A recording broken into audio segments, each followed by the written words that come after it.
करो जी, करो शेयर करो। एक कमेंट कमांड देखना। हाँ जी, सत श्री अकाल जी। हाले ज्वाइन ना करायो किसी ने भी।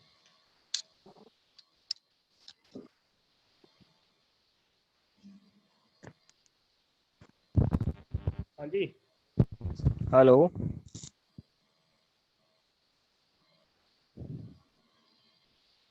भाई सर,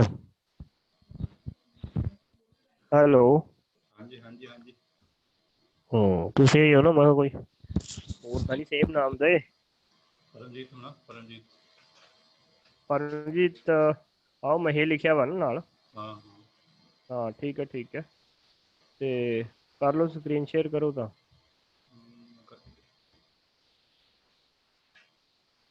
हो गई है।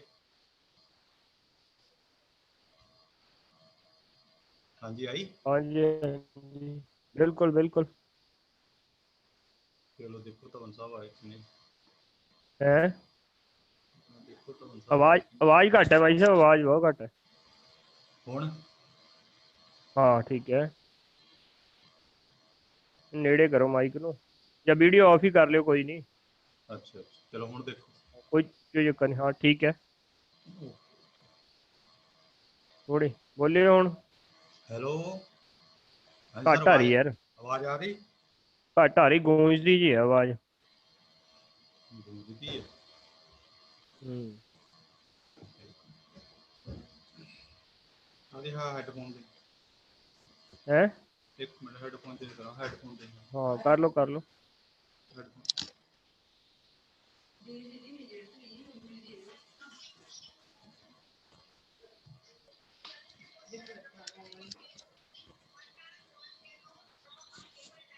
हेलो। हाँ जी ठीक है। हुण ठीक है। हाँ ठीक है, हुण ठीक है ना। करिए लाओ।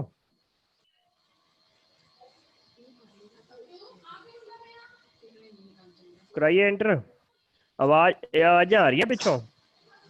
घरदिਆਂ ਨੂੰ ਕਹੋਗੇ ਹੁਣ? ਉਹਨੇ ਕਿਤੇ ਬੋਲਣ ਬੰਦ ਕਰਨਾ ਜਿੰਨਾ नहीं ਮਰਜ਼ੀ नहीं, ਕਹੀ बस ਜਾ। आवाज आ रही पिछों ना, कहो लेक्चर है भाई। ਬੰਦ ਕਰ ਦਰਵਾਜ਼ੇ। करावा लाओ जी एंटर। ਹਾਂਜੀ ਹਾਂਜੀ ਕਰੋ। ਦਰਵਾਜ਼ੇ ਬੰਦ ਕਰੋ।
ब्रेक।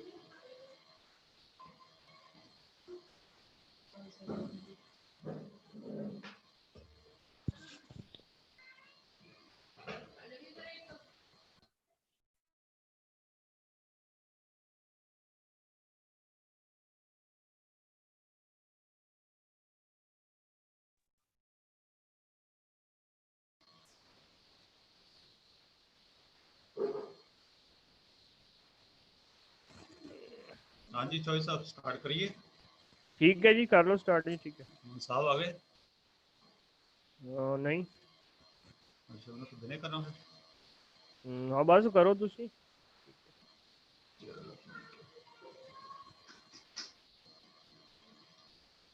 गुड मॉर्निंग, सत श्री अकाल जी सारिਆਂ ਨੂੰ। ਮੈਂ ਪਰਮਜੀਤ ਟ੍ਰੇਨਿੰਗ ਆਫਿਸਰ ਆਈਟੌਟ ਕਾਲੜ ਤੋਂ।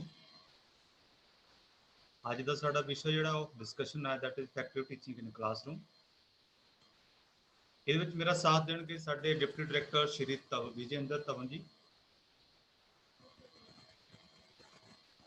ਠੀਕ ਹੈ, ਸਭ ਤੋਂ ਪਹਿਲਾਂ ਆਪਾਂ ਡਿਸਕਸ਼ਨ ਕਰਾਂਗੇ ਅੱਜ ਦੇ ਮੁੱਦੇ ਤੇ ਲੈ ਕੇ, ਜਿਹੜਾ ਖਾਸ ਮੁੱਦਾ ਚੱਲ ਰਿਹਾ ਜਿਸ ਕਰਕੇ ਸਾਰੇ ਪਰੇਸ਼ਾਨ ਹੋਏ ਬੈਠੇ ਨੇ। ਉਹ ਹੈ ਕੀ ਹੈ? COVID-19 ਜਿਹਨੇ ਹਰ ਇੱਕ ਨੂੰ ਡਰਾ ਕੇ ਰੱਖਿਆ ਹੋਇਆ। ਠੀਕ ਹੈ, ਦੇਖੋ ਇਹ ਬਿਮਾਰੀ ਤਾਂ ਜ਼ਰੂਰ ਹੈ, ਆਪਾਂ ਇੱਥੇ ਡਿਸਕਸ਼ਨ ਕਰ ਲਈਏ ਥੋੜੀ ਜਿਹੀ, ਪਰ ਇਹ ਬਿਮਾਰੀ ਤੋਂ ਆਪਾਂ ਬਚ ਸਕਦੇ ਹਾਂ ਜੇ ਆਪਾਂ ਕੁਝ ਜਿਹੜੇ ਪਰਹੇਜ਼ ਕਰ ਸਕੀਏ, ਜੋ ਸਾਨੂੰ ਸਰਕਾਰ ਕਹਿੰਦੀ ਹੈ ਜਾਂ ਸਾਨੂੰ ਜੋ ਡਾਕਟਰ ਕਹਿੰਦੇ। ਅਗਰ ਆਪਾਂ ਸਾਵਧਾਨੀਆਂ ਵਰਤਾਂਗੇ ਦੈਟ ਮੀਨਸ ਇਸ ਬਿਮਾਰੀ ਤੋਂ ਆਪਾਂ ਬਚ ਸਕਦੇ ਹਾਂ ਜਿੰਨਾ ਵੀ ਆਪਾਂ ਚਾਹੀਏ। ਅਗਰ ਆਪਾਂ ਨਹੀਂ ਸਾਵਧਾਨੀਆਂ ਵਰਤਦੇ ਤਾਂ ਆਪਾਂ ਆਪ ਵੀ ਇਨਫੈਕਟਡ ਹੋਵਾਂਗੇ ਔਰ ਦੂਸਰਿਆਂ ਨੂੰ ਵੀ ਇਨਫੈਕਟ ਕਰਾਂਗੇ ਉਸ ਚੀਜ਼ ਦੇ ਨਾਲ। ਉਸ ਵਾਸਤੇ ਸਾਡੇ ਪੰਜਾਬ ਸਰਕਾਰ ਨੇ ਕੋਵਾ ਐਪ ਦਿੱਤੀ ਹੋਈ ਹੈ। ਹੁਣ ਕੋਵਾ ਐਪ ਤੁਸੀਂ ਡਾਊਨਲੋਡ ਕਰੋ ਸਾਰੇ।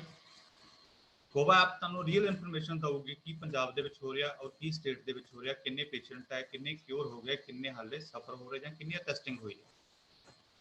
ਕੋਵਾ ਤੁਹਾਨੂੰ ਇਹ ਵੀ ਦੱਸੂਗੀ ਤੁਹਾਡੇ ਨੇੜੇ ਤੇੜੇ ਕੌਣ ਇਨਫੈਕਟਡ ਹੈ, ਤੁਹਾਡੇ ਏਰੀਏ ਦੇ ਵਿੱਚ ਕੌਣ ਇਨਫੈਕਟਡ ਹੈ, ਜੋ ਤੁਹਾਡੇ ਨਾਲ ਮਿਲ ਰਿਹਾ ਉਹ ਇਨਫੈਕਟਡ ਹੈ ਜਾਂ ਨਹੀਂ ਹੈ। ਠੀਕ ਹੈ, ਐਡੀਸ਼ਨਲ ਫੀਚਰਸ ਹੋਰ ਬਹੁਤ ਸਾਰੇ ਆ ਜਿਹੜੇ ਤੁਸੀਂ ਡਾਊਨਲੋਡ ਕਰਕੇ ਚੈੱਕ ਕਰਦੇ ਹੋ ਉਸ ਚੀਜ਼ ਤੋਂ। ਤੇ ਨੈਕਸਟ ਸਾਡੇ ਕੋਲ ਹੈ ਕਿ ਆਪਾਂ ਕਰਨਾ ਕੀ ਹੈ, ਆਪਾਂ ਬਚ ਕਿੱਦਾਂ ਸਕਦੇ ਹਾਂ ਇਹਦੇ ਕੋਲੋਂ। ਸਾਨੂੰ ਡਾਕਟਰ ਵੀ ਕਹਿੰਦੇ ਆ, ਸਾਨੂੰ ਸਰਕਾਰ ਵੀ ਕਹਿੰਦੀ ਆ, ਸਾਰੇ ਕਹਿੰਦੇ ਆ, ਪਰ ਆਪਾਂ ਕਰਦੇ ਨਹੀਂ ਆ ਉਸ ਚੀਜ਼ ਨੂੰ। ਪਹਿਲਾਂ ਤਾਂ ਕਹਿ ਰਹੇ ਆ ਕਿ ਬਾਰ-ਬਾਰ ਤੁਸੀਂ ਹੱਥ ਧੋਵੋ। ਜਦੋਂ ਤੁਸੀਂ ਬਾਹਰ ਤੋਂ ਆਉਂਦੇ ਆ 20 ਸੈਕਿੰਡ ਵਾਸਤੇ ਆਪਣੇ ਹੱਥਾਂ ਨੂੰ ਸਾਬਣ ਦੇ ਨਾਲ ਜਾਂ ਸੈਨੀਟਾਈਜ਼ਰ ਦੇ ਨਾਲ ਚੰਗੀ ਤਰ੍ਹਾਂ ਧੋਵੋ। ਠੀਕ ਹੈ ਜੀ, ਤੇ ਤੁਹਾਡੇ ਕੋਲ ਸੋਪ ਨਹੀਂ ਹੈ ਤਾਂ ਤੁਸੀਂ ਸੈਨੀਟਾਈਜ਼ਰ ਲੈ ਲਓ। ਜੇ ਤੁਹਾਡੇ ਕੋਲ ਸੈਨੀਟਾਈਜ਼ਰ ਨਹੀਂ ਹੈ ਤਾਂ ਤੁਸੀਂ ਆਪਣਾ ਸੈਨੀਟਾਈਜ਼ਰ ਬਣਾ ਸਕਦੇ ਹੋ। ਉਹਦੀ ਵੀ ਵਿਧੀ ਜਿਹੜੀ ਦੱਸੀ ਉਹਨਾਂ ਨੇ। ਮੂੰਹ ਨੱਕ ਢੱਕ ਕੇ ਰੱਖੋ, ਬਾਰ-ਬਾਰ ਹੱਥਾਂ ਅੱਖਾਂ ਨੂੰ ਹੱਥ ਨਾ ਲਗਾਓ। ਅਗਰ ਕੋਈ ਇਨਫੈਕਟਡ ਪਰਸਨ ਹੈ ਤਾਂ ਉਹਨੂੰ ਆਪਣਾ ਜਿਹੜਾ ਮੂੰਹ ਖਾਸ ਕਰਕੇ ਢੱਕ ਰੱਖਣਾ ਚਾਹੀਦਾ।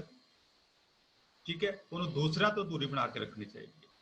ਠੀਕ ਹੈ, ਜੇ ਉਹ ਇਨਫੈਕਟਡ ਨਹੀਂ ਹੈ, ਸਪੋਜ਼ ਕਰੋ ਆਪਾਂ ਵੀ ਹੈ, ਆਪਾਂ ਬਿਲਕੁਲ ਮੰਨ ਕੇ ਚੱਲਦੇ ਆਪਾਂ ਸਹੀ ਹੈ, ਤਾਂ ਸਾਨੂੰ ਵੀ ਦੂਸਰਿਆਂ ਤੋਂ ਦੂਰੀ ਬਣਾ ਕੇ ਰੱਖਣੀ ਪਊਗੀ ਜੇ ਆਪਾਂ ਇਸ ਚੀਜ਼ ਤੋਂ ਬਚਣਾ। ਪਰ ਦੇਖਣ ਵਿੱਚ ਕੀ ਆ ਰਿਹਾ, ਪਤਾ ਸਾਰਿਆਂ ਨੂੰ ਇਹ ਕਰਨਾ ਕੀ ਹੈ, ਪਤਾ ਸਾਰਿਆਂ ਨੂੰ ਇਹ ਬਿਮਾਰੀ ਹੈ ਕੀ ਹੈ, ਸਾਰੇ ਨੂੰ ਪਤਾ ਵੀ ਇਨਫੈਕਟਡ ਹੋ ਗਏ ਤੇ ਇਹਦਾ ਇਲਾਜ ਹਾਲੇ ਕੋਈ ਨਹੀਂ ਹੈ, ਪਰ ਫਿਰ ਵੀ ਕੀ ਕਰਦੇ ਆ ਆਪਾਂ ਥੋੜੇ ਟਾਈਮ ਲਈ ਉਸ ਚੀਜ਼ ਤੋਂ ਪਰਹੇਜ਼ ਰੱਖਦੇ ਆ। ਪਰ ਫਿਰ ਵੀ ਆਪਾਂ ਗੈਦਰਿੰਗ ਵਿੱਚ ਜਾਂਦੇ ਆ, ਆਪਾਂ ਉਸ ਚੀਜ਼ ਤੋਂ ਅਵਾਇਡ ਨਹੀਂ ਕਰਦੇ। ਆਪਾਂ ਦੁਕਾਨਾਂ ਤੇ ਜਾਂਦੇ ਆ, ਸ਼ੌਪਕੀਪਰ ਨੂੰ ਕੀ ਦੇਖਦੇ ਆ ਆਪਾਂ, ਸ਼ੌਪਕੀਪਰ ਕਿਸੇ ਨੇ ਮਾਸਕ ਨਹੀਂ ਪਾਇਆ ਹੁੰਦਾ, ਜਿਹੜੇ ਮੋਰੇ ਗਾਹਕ ਬੈਠੇ ਉਹਨਾਂ ਨੇ ਵੀ ਕੋਈ ਮਾਸਕ ਨਹੀਂ ਪਾਇਆ ਹੁੰਦਾ। ਠੀਕ ਹੈ ਜੀ, ਹੁਣ ਉਸ ਚੀਜ਼ ਦੇ ਇਹ ਨਹੀਂ ਪਤਾ ਲੱਗ ਸਕਦਾ ਵੀ ਇਹ ਇਨਫੈਕਟਡ ਮੇਰੇ ਮੋਰੇ ਬੈਠਿਆ ਜਾਂ ਨਹੀਂ ਬੈਠਿਆ। ਹੁਣ ਹੋ ਸਕਦਾ ਉਹਦੇ ਨਾਲੋਂ ਅਸੀਂ ਬਿਮਾਰੀ ਘਰ ਲੈ ਕੇ ਆ ਜਾਈਏ। ਠੀਕ ਹੈ, ਇਸ ਚੀਜ਼ ਕਰਕੇ ਜਿਹੜੇ ਪਰਹੇਜ਼ ਜ਼ਰੂਰੀ ਦੱਸੇ ਹੋਏ ਆ ਤੁਸੀਂ ਉਸ ਚੀਜ਼ ਨੂੰ ਜ਼ਰੂਰ ਫੋਲੋ ਕਰੋ। ਠੀਕ ਹੈ, ਅੱਗੇ ਸਾਡੇ ਪੰਜਾਬ ਸਰਕਾਰ ਦਾ ਮਿਸ਼ਨ ਫਤਿਹ। ਹੁਣ ਮਿਸ਼ਨ ਫਤਿਹ ਦੇ ਵਿੱਚ ਕੀ ਹੈ? ਫਤਿਹ ਦਾ ਮਤਲਬ ਕੀ ਹੈ? ਵਿਕਟਰੀ। ਭਈ ਇਸ ਦੇ ਉੱਪਰ ਆਪਾਂ ਜਿੱਤ ਪ੍ਰਾਪਤ ਕਰਨੀ ਹੈ। ਜਿੱਤ ਪ੍ਰਾਪਤ ਕਿੱਦਾਂ ਕਰਾਂਗੇ? ਜੋ ਆਪਾਂ ਹੁਣੀ ਡਿਸਕਸ਼ਨ ਕੀਤੀ ਆ ਉਹ ਸਾਰਿਆਂ ਨੂੰ ਫੋਲੋ ਕਰਕੇ, ਟਾਈਮ ਟੂ ਟਾਈਮ ਪੰਜਾਬ ਸਰਕਾਰ ਦੀਆਂ ਗਾਈਡਲਾਈਨ ਜਿਹੜੀਆਂ ਉਹਨਾਂ ਨੂੰ ਫੋਲੋ ਕਰਕੇ। ਠੀਕ ਹੈ, ਆਪਾਂ ਆਪਣੀ ਮਦਦ ਵੀ ਇਸੇ ਤਰ੍ਹਾਂ ਕਰ ਸਕਦੇ ਹਾਂ ਔਰ ਆਪਾਂ ਦੂਸਰਿਆਂ ਦੀ ਮਦਦ ਵੀ ਇਸੇ ਤਰ੍ਹਾਂ ਕਰ ਸਕਦੇ ਹਾਂ।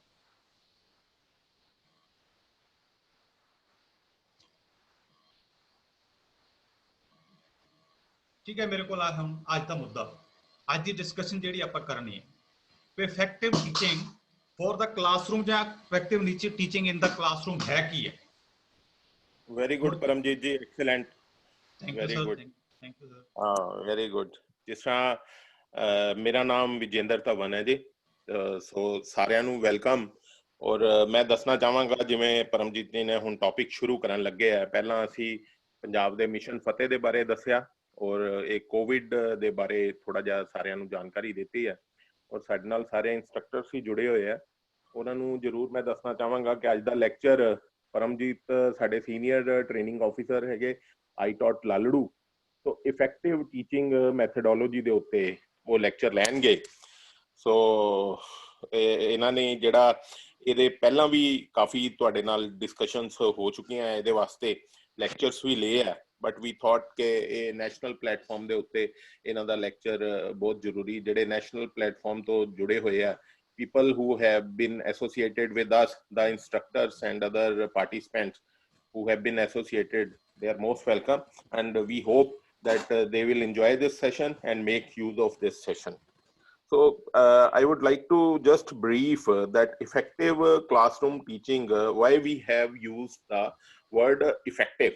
So classroom teaching, as we know, ਕਿ ਇੰਸਟ੍ਰਕਟਰ ਹੈ ਕਲਾਸ ਦੇ ਵਿੱਚ ਬੱਚੇ ਐਡਮਿਸ਼ਨ ਕੀਤੀ ਹੈ ਤੇ ਬੱਚਿਆਂ ਨੂੰ ਇੰਸਟ੍ਰਕਟਰ ਨੇ ਪੜ੍ਹਾਉਣਾ ਹੀ ਹੈ, ਟ੍ਰੇਨਰ ਨੇ ਪੜ੍ਹਾਉਣਾ ਹੀ ਹੈ, but how to make that education effective, how to make that education, how to make that training effective, ਇਹਦੇ ਵਾਸਤੇ ਕੁਝ ਇੱਕ ਪੈਰਾਮੀਟਰਸ ਹੁੰਦੇ ਆ ਜਿਨ੍ਹਾਂ ਨੂੰ ਹਰ ਇੰਸਟ੍ਰਕਟਰ ਕੌਨਸ਼ੀਅਸਲੀ ਸਬਕੌਨਸ਼ੀਅਸਲੀ ਧਿਆਨ ਦੇ ਵਿੱਚ ਰੱਖਦਾ ਹੈ।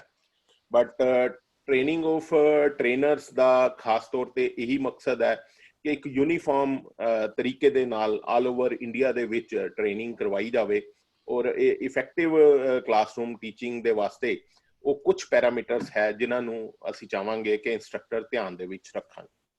ਸੋ ਇਹਦੇ ਵਿੱਚ ਇੱਕ ਚੀਜ਼ ਪਰਮਜੀਤ ਜੀ ਹੁਣ ਹੋਰ ਇੰਪੋਰਟੈਂਟ ਹੋ ਜਾਂਦੀ ਹੈ, ਜਿਸ ਤਰ੍ਹਾਂ ਕਿ ਅਸੀਂ ਕੱਲ ਦਾ ਲੈਕਚਰ ਵੀ ਤੁਹਾਡੇ ਕੁਲੀਗ ਮਿਸਿਸ ਕੀਨੂ ਨੇ ਲਿਆ ਕਿ ਮਾਡਰਨ ਟੈਕਨੀਕਸ ਦੇ ਨਾਲ ਜਿਹੜੀ ਅਸੀਂ ਟ੍ਰੇਨਿੰਗ ਦੇ ਰਹੇ ਹਾਂ, ਖਾਸ ਕਰਕੇ ਇਸ ਮੁਸ਼ਕਿਲ ਦੌਰ ਦੇ ਵਿੱਚ, ਜਿਵੇਂ ਅਸੀਂ ਕੋਵਿਡ ਨੂੰ ਡਿਸਕਸ ਕੀਤਾ ਪਹਿਲਾਂ, ਸੋ ਇਸ ਮੁਸ਼ਕਿਲ ਦੌਰ ਦੇ ਵਿੱਚ ਆਨਲਾਈਨ ਐਜੂਕੇਸ਼ਨ ਦੇ ਵਿੱਚ ਜਿਹੜੀ ਅਸੀਂ ਟ੍ਰੇਨਿੰਗ ਦੇ ਰਹੇ ਹਾਂ, the model has been very successful in our department.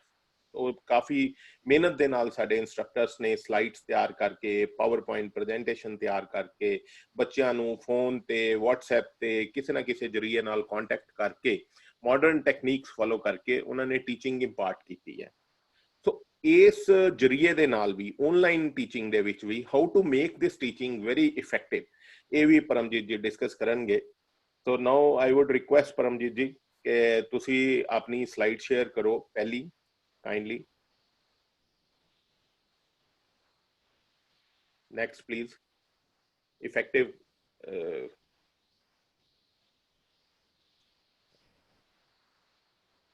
so effective teaching strategies for the classroom. What are the effective teaching, what are the strategies for the classroom? ਆਪਾਂ ਕਿਹੜੇ ਤਰੀਕੇ ਯੂਜ਼ ਕਰਦੇ ਆ ਇਹਦੇ ਬਾਰੇ ਡਿਸਕਸ ਕਰਨਗੇ mister Paramjit. Next.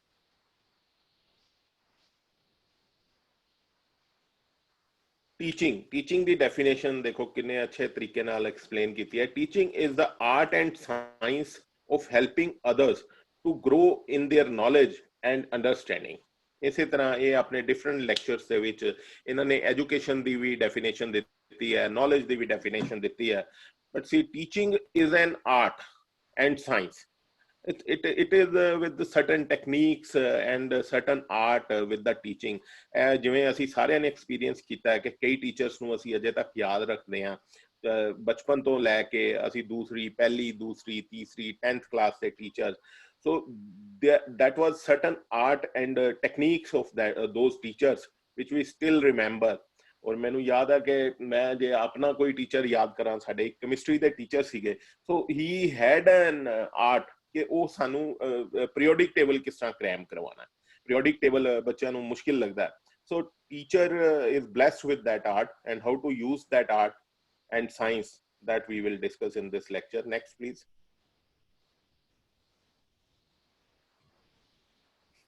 So effective teaching strategies, ਹੋਰ ਕਿਹੜੀਆਂ ਸਟ੍ਰੈਟੇਜੀਜ਼ ਸਾਨੂੰ ਅਡਾਪਟ ਕਰਨੀਆਂ ਚਾਹੀਦੀਆਂ, ਕਿਸ ਤਰੀਕੇ ਦੇ ਨਾਲ ਅਸੀਂ ਮਤਲਬ ਕਿਸ ਤਰ੍ਹਾਂ ਬੱਚਿਆਂ ਦਾ ਇੰਟਰਸਟ, ਬੱਚਿਆਂ ਨੂੰ ਇਨਵੋਲਵ ਕਿਸ ਤਰ੍ਹਾਂ ਕਰਨਾ ਹੈ ਕਲਾਸਰੂਮ ਦੇ ਵਿੱਚ।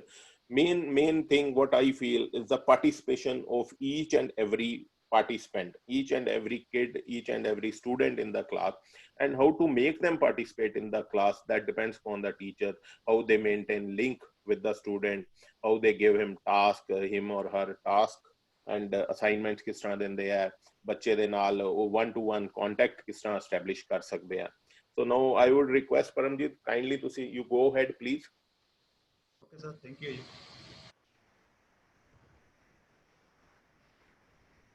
ਠੀਕ ਹੈ, ਜਿੱਦਾਂ ਹੁਣੇ ਸਰ ਨੇ ਦੱਸ ਦਿੱਤਾ ਤੁਹਾਨੂੰ ਸਾਰਿਆਂ ਨੂੰ ਕਿ teaching that is art and science. ਹੁਣ ਸਾਇੰਸ ਕੀ ਹੈ? ਆਪਾਂ ਬਹੁਤ ਦਿੱਤਾ that is art and science. ਹੁਣ ਸਾਇੰਸ ਕਿੱਥੇ ਯੂਜ਼ ਹੁੰਦੀ ਹੈ ਔਰ ਆਰਟ ਕਿੱਥੇ ਯੂਜ਼ ਹੁੰਦੀ ਹੈ?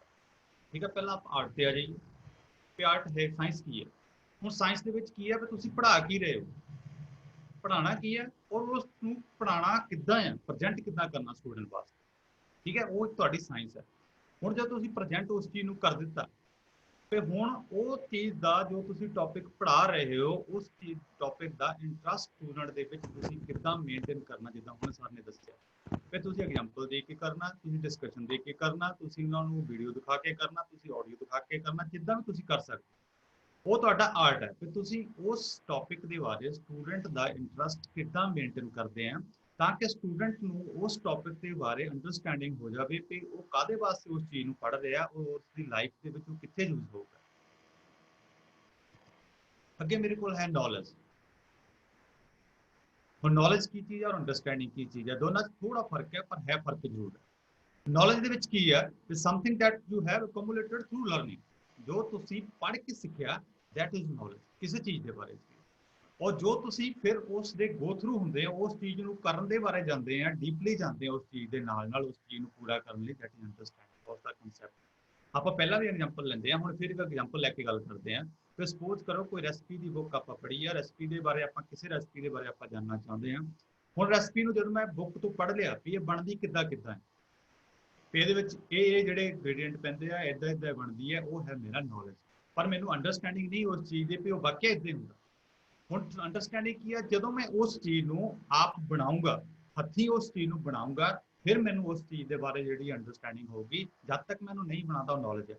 ਸਿਮਿਲਰਲੀ ਇਸੇ ਤਰ੍ਹਾਂ ਕੀ ਹੈ, ਜਦੋਂ ਆਪਾਂ ਥਿਊਰੀ ਦੀ ਕਲਾਸ ਲੈਂਦੇ ਆ, ਤਾਂ ਜੋ ਆਪਾਂ ਥਿਊਰੀ 'ਚ ਪੜ੍ਹਦੇ ਆ, ਠੀਕ ਹੈ, ਉਹ ਸਾਡਾ ਹੈ ਨੌਲੇਜ ਉਸ ਸਬਜੈਕਟ ਦੇ ਬਾਰੇ, ਉਸ ਟੌਪਿਕ ਦੇ ਬਾਰੇ। ਠੀਕ ਹੈ, ਜਦੋਂ ਆਪਾਂ ਲੈਬ ਦੇ ਵਿੱਚ ਜਾਂਦੇ ਆ ਜਾਂ ਵਰਕਸ਼ਾਪ ਦੇ ਵਿੱਚ ਜਾਂਦੇ ਆ, ਉਸ ਚੀਜ਼ ਬਾਰੇ ਪ੍ਰੈਕਟੀਕਲ ਕਰਦੇ ਆ, ਤਾਂ ਆਪਾਂ ਉਸ ਚੀਜ਼ ਬਾਰੇ ਅੰਡਰਸਟੈਂਡ ਕਰਦੇ ਆ ਕਿ ਵਾਕਈ ਇਹ ਕਿਸ ਤਰ੍ਹਾਂ ਬਣੀ ਸੀ ਔਰ ਕੀ ਹੈ। ਹੁਣ ਸਭ ਤੋਂ ਪਹਿਲਾਂ ਚਾਹੀਦਾ ਕੀ ਹੈ ਮੈਨੂੰ, ਮੈਂ ਸਭ ਕੁਝ ਪੜ੍ਹ ਲਿਆ, ਕਿ ਟੀਚਿੰਗ ਦਾ ਮੈਨੂੰ ਆਰਟ ਵੀ ਪਤਾ ਹੈ, ਮੈਨੂੰ ਸਾਇੰਸ ਵੀ ਪਤਾ ਹੈ। ਹੁਣ ਮੈਨੂੰ ਚਾਹੀਦਾ ਕੀ ਹੈ, ਕਲਾਸਰੂਮ, ਇੱਕ ਇਦਾਂ ਦਾ classroom that must be full of dynamic environment, ਮਤਲਬ ਕਿ ਫੁੱਲ ਆਫ ਪੋਜ਼ਿਟਿਵ એનર્ਜੀ। ਕਿਉਂ ਉਹ ਚਾਹੀਦਾ ਮੈਨੂੰ ਡਾਇਨਾਮਿਕ এনवायरमेंट, ਕਿਉਂਕਿ ਮੇਰੇ ਕੋਲ ਉੱਥੇ ਇਦਾਂ ਦੇ ਸਟੂਡੈਂਟ ਹੋਊਗੇ ਜਿਨ੍ਹਾਂ ਦੀ ਸਿੱਖਣ ਦੀ ਐਬਿਲਿਟੀ ਜਿਹੜੀ ਆ ਉਹ ਅਲੱਗ-ਅਲੱਗ ਹੋਊਗੀ। ਕਿਸੇ ਦੀ ਐਬਿਲਿਟੀ ਥੋੜੀ ਜ਼ਿਆਦਾ ਹੋਏਗੀ, ਕਿਸੇ ਦੀ ਐਬਿਲਿਟੀ ਸਿੱਖਣ ਦੀ ਕੁਝ ਘੱਟ ਹੋਊਗੀ, ਕਿਸੇ ਦੀ ਬੈਕਗ੍ਰਾਉਂਡ ਕੁਝ ਤਰ੍ਹਾਂ ਦੀ ਹੋਊਗੀ, ਕਿਸੇ ਦੀ ਬੈਕਗ੍ਰਾਉਂਡ ਕੁਝ ਤਰ੍ਹਾਂ ਦੀ ਹੋਊਗੀ, ਕਿਸੇ ਦੀ ਪਰਸਨੈਲਿਟੀ ਕੁਝ ਤਰ੍ਹਾਂ ਦੀ ਹੋਏਗੀ, ਕਿਸੇ ਦੀ ਪਰਸਨੈਲਿਟੀ ਜਿਹੜੀ ਹੈ ਕੁਝ ਤਰ੍ਹਾਂ ਦੀ ਹੋਏਗੀ। ਹੁਣ ਇਹਨਾਂ ਸਾਰੇ ਸਟੂਡੈਂਟਸ ਨੂੰ, ਜਿਨ੍ਹਾਂ ਦੀ ਵੀ ਹੈ ਡਿਫਰੈਂਟ ਐਬਿਲਿਟੀ ਹੈ, ਡਿਫਰੈਂਟ ਬੈਕਗ੍ਰਾਉਂਡ ਹੈ, ਡਿਫਰੈਂਟ ਪਰਸਨੈਲਿਟੀ ਹੈ, ਇਹਨਾਂ ਸਾਰਿਆਂ ਨੂੰ ਆਪਾਂ ਇੱਕ ਪਲੇਟਫਾਰਮ ਤੇ ਲੈ ਕੇ ਆਉਣਾ ਸਿਖਾਉਣ ਵਾਸਤੇ, ਤਾਂ ਕਿ ਆਪਾਂ ਉਹਨਾਂ ਨੂੰ ਇਕੱਠੇ ਕਰ ਸਕੀਏ। ਇਹ ਨਾ ਵੀ ਮੈਂ ਲੈਕਚਰ ਦਿੱਤਾ, ਕਿਸੇ ਨੂੰ ਸਮਝ ਲੱਗਿਆ, ਕਿਸੇ ਨੂੰ ਨਹੀਂ ਲੱਗਿਆ, ਮੇਰਾ ਕੰਮ ਖਤਮ। ਠੀਕ ਹੈ, ਇਸ ਕਰਕੇ ਇੱਕ ਇਦਾਂ ਦਾ ਮੈਨੂੰ ਕਲਾਸਰੂਮ ਚਾਹੀਦਾ ਜਿਹਦਾ এনवायरमेंट ਜਿਹੜਾ ਹੈ that must be full of positiveness. ਠੀਕ ਹੈ ਜੀ। ਹੁਣ ਹੈ ਕੀ ਹੈ ਕਿ ਮੈਂ ਕਲਾਸਰੂਮ 'ਚ ਵੀ ਆ ਗਿਆ। ਹੁਣ ਜਦੋਂ ਮੈਂ ਪੜ੍ਹਾ ਆ, ਤਾਂ ਮੇਰੀ ਜਿਹੜੀ ਸਟੱਡੀ ਹੈ, ਜਿਹੜੀ ਮੇਰੀ ਟੀਚਿੰਗ ਹੈ, ਉਹ ਇਦਾਂ ਦੀ ਹੋਣੀ ਚਾਹੀਦੀ ਹੈ ਜਿਹਦੇ ਵਿੱਚ ਕ੍ਰੀਏਟੀਵਿਟੀ ਵੀ ਹੋਵੇ, ਜਿਹਦੇ ਵਿੱਚ ਇਨੋਵੇਸ਼ਨ ਵੀ ਹੋਵੇ। ਕਿਉਂਕਿ ਦੋਨਾਂ ਨੂੰ ਲੈ ਕੇ ਮੈਂ ਕੀ ਕਰੂੰਗਾ, ਪੜ੍ਹਾ ਸਕਦੇ ਹਾਂ। ਕ੍ਰੀਏਟੀਵਿਟੀ ਦਾ ਮਤਲਬ ਕੀ ਹੈ ਕਿ ਤੁਸੀਂ ਕੁਝ ਨਵਾਂ ਕਰਕੇ ਦੱਸ ਰਹੇ ਹੋ, ਔਰ ਇਨੋਵੇਸ਼ਨ ਦਾ ਮਤਲਬ ਕੀ ਹੈ, ਜੋ ਐਗਜ਼ਿਸਟਿੰਗ ਸਿਸਟਮ ਆ ਤੁਸੀਂ ਉਹਦੇ ਵਿੱਚ ਥੋੜਾ ਬਹੁਤਾ ਸਿਸਟਮ ਨੂੰ ਚੇਂਜ ਕਰਕੇ ਦੱਸ ਰਹੇ ਹੋ। ਠੀਕ ਹੈ, ਤਾਂ ਕਿ ਤੁਸੀਂ ਜਿੰਨੇ ਵੀ ਸਟੂਡੈਂਟ ਬੈਠੇ ਆ, ਜਿੱਦਾਂ ਆਪਾਂ ਪਹਿਲਾਂ ਬੋਲਿਆ ਕਿ ਸਾਰਿਆਂ ਦੀ ਐਬਿਲਿਟੀ ਜਿਹੜੀ ਅਲੱਗ-ਅਲੱਗ ਹੈ, ਉਹਨਾਂ ਸਾਰਿਆਂ ਦੀ ਨੀਡਸ ਨੂੰ ਪੂਰਾ ਕਰਨ ਲਈ ਮੈਨੂੰ ਆਪਣੇ ਲੈਕਚਰ ਦੇ ਵਿੱਚ ਕ੍ਰੀਏਟੀਵਿਟੀ ਵੀ ਲੈ ਕੇ ਆਉਣੀ ਪਊਗੀ ਔਰ ਇਨੋਵੇਸ਼ਨ ਵੀ ਲੈ ਕੇ ਆਉਣੀ ਪਊਗੀ। ਕਿਉਂਕਿ ਇਹਨਾਂ ਦੋਨਾਂ ਨੂੰ ਮੈਂ ਲੈ ਕੇ ਚੱਲੂੰਗਾ, ਮੈਂ ਤਾਂ ਸਾਰੇ ਸਟੂਡੈਂਟ ਤੱਕ ਪਹੁੰਚ ਸਕੂੰਗਾ। ਅਗਰ ਇਹ ਦੋਨਾਂ ਦੇ ਵਿੱਚ ਨਹੀਂ ਮੈਂ ਲੈ ਕੇ ਚੱਲਿਆ, ਤਾਂ ਮੈਂ ਕੁਝ ਸਟੂਡੈਂਟ ਤੱਕ ਪਹੁੰਚ ਸਕੂੰਗਾ, ਬਾਕੀ ਸਟੂਡੈਂਟ ਤੱਕ ਮੈਂ ਨਹੀਂ ਪਹੁੰਚ ਪਾਊਂਗਾ। ਮੇਰਾ ਮਤਲਬ ਕੀ ਹੈ ਟੀਚਿੰਗ ਵਾਸਤੇ, ਕਿ ਮੇਰੇ ਕੋਲ ਜਿੰਨੇ ਸਟੂਡੈਂਟ ਬੈਠੇ ਆ ਸਾਹਮਣੇ, ਮੈਂ ਉਹਨਾਂ ਸਾਰਿਆਂ ਤੱਕ ਪਹੁੰਚ ਸਕਾਂ। ਅਗਰ ਮੈਂ ਨਹੀਂ ਪਹੁੰਚ ਪਾਉਂਦਾ, ਇਟ ਮੀਨਸ ਮੇਰੇ ਵਿੱਚ ਕਿਤੇ ਨਾ ਕਿਤੇ ਕਮੀ ਹੈ, ਜੋ ਮੈਂ ਪੜ੍ਹਾ ਰਿਹਾ ਉਹਦੇ ਵਿੱਚ ਕਿਤੇ ਨਾ ਕਿਤੇ ਕਮੀ ਆ ਰਹੀ ਹੈ। ਇਸ ਕਰਕੇ ਮੇਰੀ ਜਿਹੜੀ ਟੀਚਿੰਗ ਹੈ that must B effective with creativity and innovation. ਹੁਣ ਜਦੋਂ ਮੈਨੂੰ ਸਾਰਾ ਕੁਝ ਪਤਾ ਲੱਗ ਗਿਆ, ਮੇਰੇ ਕੋਲ ਵਧੀਆ ਕਲਾਸਰੂਮ ਵੀ ਆ ਗਿਆ, ਮੈਨੂੰ ਕ੍ਰੀਏਟੀਵਿਟੀ ਵੀ ਮਿਲ ਗਈ, ਤਾਂ ਹੁਣ ਚਾਹੀਦਾ ਕੀ ਹੈ, ਫਿਰ ਮੈਂ ਕਲਾਸ ਸ਼ੁਰੂ ਕਰਨੀ ਹੈ।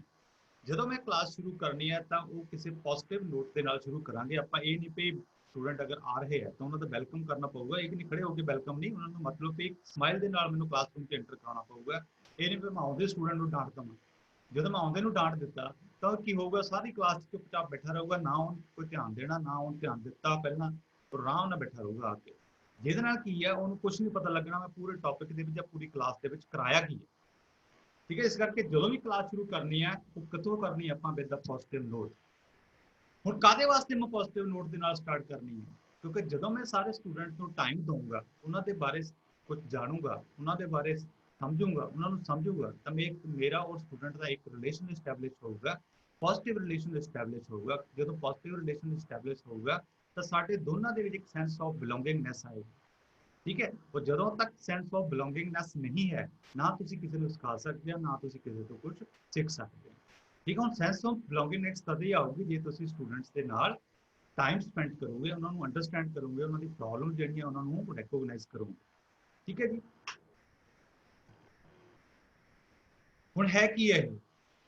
ਫਿਰ ਪੋਜ਼ਿਟਿਵ ਰਿਲੇਸ਼ਨ ਮੈਨੂੰ ਸਟੈਬਲਿਸ਼ ਕਰਨਾ ਪਊਗਾ, ਇਹ ਆਪਣੇ ਆਪ ਨਹੀਂ ਬਣਨਾ, ਕਿਉਂਕਿ ਆਪਾਂ ਪਹਿਲਾਂ ਬੋਲਿਆ ਕਿ ਡਿਫਰੈਂਟ ਸਟੂਡੈਂਟ ਹੋਣਗੇ, ਡਿਫਰੈਂਟ ਪਰਸਨੈਲਿਟੀ ਹੋਊਗੀ, ਡਿਫਰੈਂਟ ਬੈਕਗ੍ਰਾਉਂਡ ਹੋਊਗੀ। ਹੋ ਸਕਦਾ ਕੁਝ ਮੇਰੇ ਤੋਂ ਡਰਦੇ ਹੋਣ, ਮੈਨੂੰ ਬੋਲਣ ਨਾ, ਹੋ ਸਕਦਾ ਕੁਝ ਜ਼ਿਆਦਾ ਤੇਜ਼ ਹੋਣ, ਉਹ ਜ਼ਿਆਦਾ ਤੇਜ਼ ਤਰਾੜੀ ਕਰਨਗੇ, ਹੋ ਸਕਦਾ ਕੁਝ ਪੜ੍ਹਨ ਵਾਲੇ ਹੋਣ, ਠੀਕ ਹੈ, ਉਹਨਾਂ ਨੂੰ ਦੂਸਰੇ ਨਾਲ ਪੜ੍ਹਨ ਦਿੰਦੇ ਹੋਣ, ਪਰ ਮੈਨੂੰ ਸਾਰਿਆਂ ਦੇ ਨਾਲ ਆਪਣਾ ਰਿਲੇਸ਼ਨ ਜਿਹੜਾ ਸਟੈਬਲਿਸ਼ ਕਰਨਾ ਪਊਗਾ। ਪੋਜ਼ਿਟਿਵ ਰਿਲੇਸ਼ਨਸ਼ਿਪ ਜਿਹਨੂੰ ਆਪਾਂ ਬੋਲਦੇ ਹਾਂ, ਉਹ ਕਿੱਦਾਂ ਹੋਊਗਾ? ਜਦੋਂ ਮੈਂ 1 to 1 ਸਟੂਡੈਂਟ ਦੇ ਨਾਲ ਮੀਟਿੰਗ ਕਰੂੰਗਾ, ਕਿਉਂਕਿ ਮੈਂ ਕਲਾਸ ਦੇ ਵਿੱਚ ਸਾਰਿਆਂ ਨੂੰ ਕਿੱਦਾਂ ਅੰਡਰਸਟੈਂਡ ਕਰੂੰਗਾ। ਹੋ ਸਕਦਾ ਕਿ ਕਲਾਸ ਦੇ ਵਿੱਚ ਕਿਸੇ ਨੂੰ ਕੋਈ ਪ੍ਰੋਬਲਮ ਹੋਵੇ, ਪੂਰੀ ਦੀ ਪੂਰੀ ਕਲਾਸ 'ਚ ਬੈਠੇ ਨੂੰ ਪੁੱਛੂ ਤਾਂ ਅਗਲਾ ਦੱਸਣ ਦੇ ਵਿੱਚ ਹੈਜ਼ਿਟੇਟ ਕਰੇ। ਠੀਕ ਹੈ, ਇਸ ਕਰਕੇ ਮੈਨੂੰ ਟਾਈਮ ਜਿਹੜਾ ਸਟੂਡੈਂਟ ਨਾਲ ਸਪੈਂਡ ਕਰਨਾ ਪਊਗਾ 1 to 1 ਸਟੂਡੈਂਟ, 1 ਔਰ 1 ਮੀਟਿੰਗ ਵਿੱਚ ਇਕੱਲੇ ਸਟੂਡੈਂਟ ਦੇ ਨਾਲ ਮੈਨੂੰ ਉਹਨਾਂ ਦੇ ਨਾਲ ਬੈਠਣਾ ਪਊਗਾ, ਉਹਨਾਂ ਦਾ ਟਾਈਮ ਲੈਣਾ ਪਊਗਾ, ਤਾਂ ਕਿ ਮੈਂ ਉਹਨਾਂ ਨੂੰ ਸਮਝ ਸਕਾਂ ਕਿ ਉਹ ਕਿਸ ਲੈਵਲ 'ਤੇ ਹੈ, ਉਹਨਾਂ ਦੀ ਕੀ ਬੇਸਿਕ ਹੈ, ਉਹ ਬੈਕਗ੍ਰਾਉਂਡ ਕੀ ਹੈ। ਅਗਰ ਤੁਹਾਨੂੰ ਉਸ ਚੀਜ਼ ਦਾ ਪਤਾ ਲੱਗ ਗਿਆ ਤਾਂ ਤੁਸੀਂ ਉਹਨਾਂ ਨੂੰ ਆਪਣੇ ਹਿਸਾਬ ਨਾਲ ਪੜ੍ਹਾ ਸਕਦੇ ਹੋ। ਹੁਣ ਇਹਦਾ ਫਾਇਦਾ ਕੀ ਹੈ? ਇੱਕ ਸਟੂਡੈਂਟ ਦੇ ਵਿੱਚ ਔਰ ਮੇਰੇ ਵਿੱਚ, ਟੀਚਰ ਦੇ ਵਿੱਚ ਇੱਕ ਵਧੀਆ ਜਿਹੜਾ ਪੋਜ਼ਿਟਿਵ ਰਿਲੇਸ਼ਨ ਔਰ ਇੱਕ ਬਣ ਜਾਊਗਾ। ਉਹ ਕਿੱਥੇ ਯੂਜ਼ ਹੋਊਗਾ ਕਿ ਅਗਰ ਫਿਊਚਰ ਦੇ ਵਿੱਚ ਕੋਈ ਕਨਫਲਿਕਟ ਆਉਂਦਾ ਹੈ, ਠੀਕ ਹੈ, ਉਸ ਚੀਜ਼ ਤੋਂ ਆਪਾਂ ਬਚ ਸਕਦੇ ਹਾਂ। ਉਸ ਚੀਜ਼ ਤੋਂ ਬਚਣ ਵਾਸਤੇ ਜਿਹੜਾ ਪੋਜ਼ਿਟਿਵ ਰਿਲੇਸ਼ਨ ਦੋਨਾਂ ਦੇ ਵਿੱਚ ਉਹ ਹੋਣਾ ਚਾਹੀਦਾ। ਹੁਣ ਮੈਂ ਪੋਜ਼ਿਟਿਵ ਰਿਲੇਸ਼ਨ ਵੀ ਬਣਾ ਲਿਆ, ਹੁਣ ਪੋਜ਼ਿਟਿਵ ਰਿਲੇਸ਼ਨ ਨੂੰ ਮੈਂ ਮੇਨਟੇਨ ਕਿੱਦਾਂ ਰੱਖੂੰਗਾ? ਕਿਉਂਕਿ ਮੇਰਾ ਕੰਮ ਕੀ ਹੈ? ਫਿਰ ਮੈਂ ਪੜ੍ਹਾਉਣਾ। ਪੋਜ਼ਿਟਿਵ ਰਿਲੇਸ਼ਨਸ਼ਿਪ ਦਾ ਫਾਇਦਾ ਕੀ ਹੈ? ਮੈਂ ਸਟੂਡੈਂਟ ਨੂੰ ਆਪਣੇ ਨਾਲ ਜੋੜਨਾ। ਹੁਣ ਮੈਂ ਉਹਨਾਂ ਨੂੰ ਜੋੜ ਕੇ ਕਿੱਦਾਂ ਰੱਖੂੰਗਾ ਕਿ ਜੇ ਮੇਰੇ ਰਿਲੇਸ਼ਨ ਉਹਨਾਂ ਦੇ ਨਾਲ ਮੇਨਟੇਨ ਰਹਿਣਗੇ। ਹੁਣ ਮੇਨਟੇਨ ਕਿੱਦਾਂ ਰਹਿਣਗੇ? ਕਿ ਜਿਹੜੇ ਜਿੰਨੀਆਂ ਵੀ ਪੋਜ਼ਿਟਿਵ ਜਾਂ ਨੈਗੇਟਿਵ ਇੰਟਰੈਕਸ਼ਨ ਹੈਗੀਆਂ ਸਟੂਡੈਂਟ, ਮੈਂ ਉਹਨਾਂ ਨੂੰ ਨੋਟ ਕਰੂੰਗਾ। ਠੀਕ ਹੈ, ਆਪਾਂ ਇਹ ਮੰਨ ਕੇ ਚੱਲਦੇ ਹਾਂ ਕਿ 5 ਜਿਹੜੀਆਂ ਇੰਟਰੈਕਸ਼ਨ ਆਈਆਂ, ਉਹਨਾਂ ਦੇ ਪਿੱਛੇ ਇੱਕ ਜਿਹੜੀ ਆ ਉਹ ਨੈਗੇਟਿਵ ਹੋ ਸਕਦੀ ਹੈ।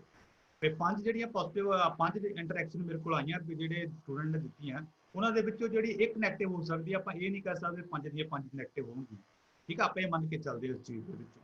ਹੁਣ ਮੈਨੂੰ ਉਹਨਾਂ ਨੂੰ ਰੈਗੂਲਰ ਚੈੱਕ ਕਰਨਾ ਪਊਗਾ, ਉਹਨਾਂ ਨੂੰ ਪੁੱਛਣਾ ਪਊਗਾ ਕਿ ਤੁਸੀਂ ਕਰ ਕੀ ਰਹੇ ਹੋ, ਕਿੱਦਾਂ ਕਰ ਰਹੇ ਹੋ। ਅਗਰ ਤੁਹਾਡੇ ਕੋਲ ਕਿਸੇ ਚੀਜ਼ ਦੀ ਜ਼ਰੂਰਤ ਹੈ ਜਾਂ ਸਪੋਰਟ ਦੀ ਜ਼ਰੂਰਤ ਹੈ, ਤੁਹਾਨੂੰ ਸਪੋਰਟ ਕਰਨਾ ਪਊਗਾ ਉਸ ਚੀਜ਼ ਦਾ।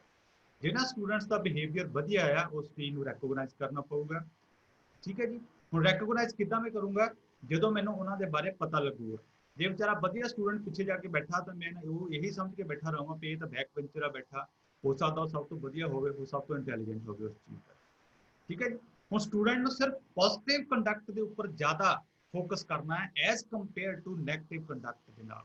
ਕਿਉਂਕਿ ਕੀ ਹੈ, ਜਦੋਂ ਤੁਸੀਂ ਪੋਜ਼ਿਟਿਵ ਕੰਡਕਟ ਨਾਲ ਚੱਲਦੇ ਹੋ, ਪੇਸ਼ ਆਉਂਦੇ ਹੋ ਸਟੂਡੈਂਟ ਦੇ ਨਾਲ, ਤਾਂ ਜਿਹੜੇ ਨੈਗੇਟਿਵ ਕੰਟੈਂਟ ਹਨ, ਜਿਹੜੀਆਂ ਵੇਵਸ ਆਉਂਦੀਆਂ, ਉਹ ਹੌਲੀ ਹੌਲੀ ਆਪਣੇ ਆਪ ਹੀ ਖਤਮ ਹੋ ਜਾਂਦੀਆਂ ਕਲਾਸ ਦੇ ਵਿੱਚ। ਵੈਰੀ ਗੁੱਡ ਪਰਮਜੀਤ ਜੀ। ਲਾਸਟ ਸਲਾਈਡ ਦਿਖਾਣਾ, ਇਹਦੇ ਤੇ ਮੈਂ ਕੁਝ ਜੋੜਨਾ ਚਾਹਾਂਗਾ।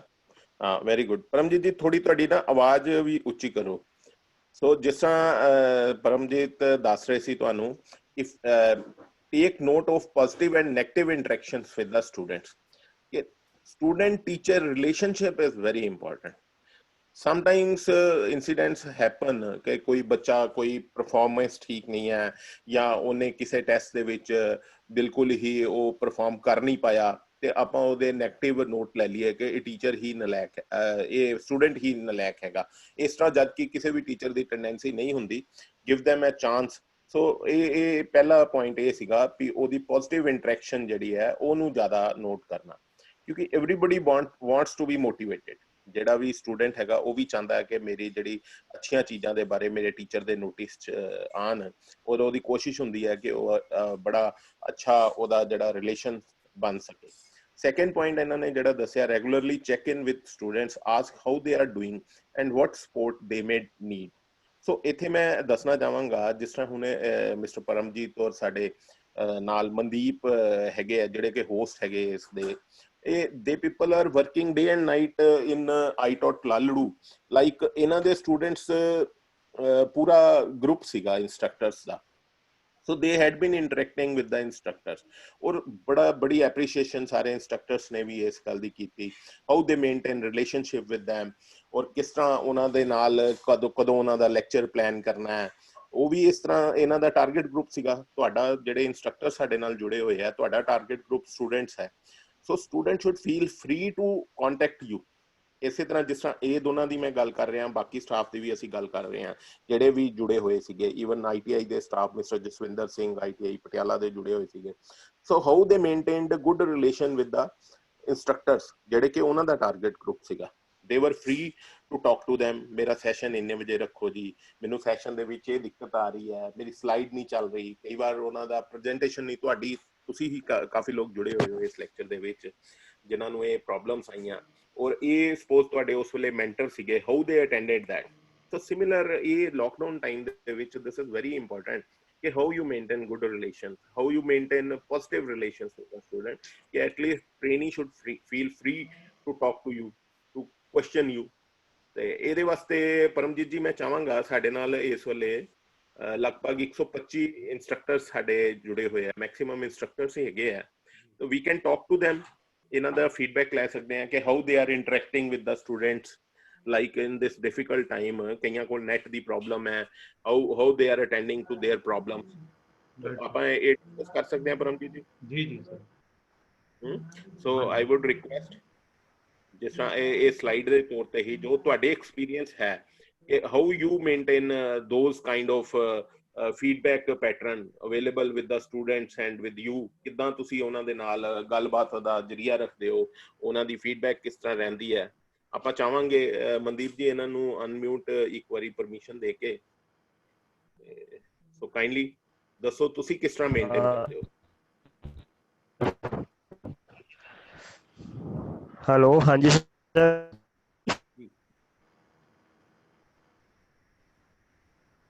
ਹਾਂਜੀ ਬੋਲੋ ਜੀ। ਹਾਂਜੀ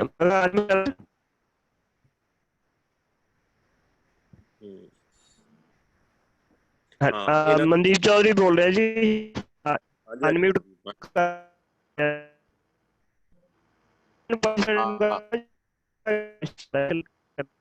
ਠੀਕ ਹੈ ਜੀ ਸਾਰਿਆਂ ਨੂੰ। ਤੁਹਾਡੀ ਆਵਾਜ਼ ਟੁੱਟ ਰਹੀ ਹੈ, ਸਾਨੂੰ ਸਮਝ ਨਹੀਂ ਆਈ ਗੱਲ। ਸੋ ਹਾਂਜੀ ਮੈਂ ਕਿਹਾ ਅਨਮਿਊਟ ਕਰਨ। ਹਾਂ ਅਨਮਿਊਟ ਕਰ ਸਕਦੇ ਤੁਸੀਂ ਸਾਰੇ। ਮਨਦੀਪ ਜੀ ਕਹਿ ਰਿਹਾ ਆਰਤੀ ਸਿੰਦਲ। ਆਰਤੀ ਮੈਂ ਤੁਹਾਡੇ ਨਾਲ ਗੱਲ ਕਰਨਾ ਚਾਹਾਂਗਾ। ਆਰਤੀ ਸੰਦਲ, ਤੁਸੀਂ ਟੀਚਰ ਹੋ ਜਾਂ ਸਟੂਡੈਂਟ ਹੋ?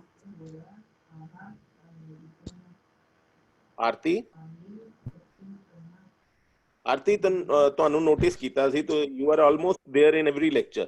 ਕਾਫੀ ਲੈਕਚਰਸ ਦੇ ਵਿੱਚ you attend such lectures with very good attention. ਬੜੇ ਧਿਆਨ ਨਾਲ ਤੁਸੀਂ ਲੈਕਚਰ ਸੁਣਦੇ ਹੋ। ਆਰਤੀ ਤੁਸੀਂ ਕੁਝ ਕਹਿਣਾ ਚਾਹੋਗੇ? ਤੁਸੀਂ ਸਾਡੀ ਟੀਚਰ ਹੋ ਜਾਂ ਸਟੂਡੈਂਟ ਹੋ?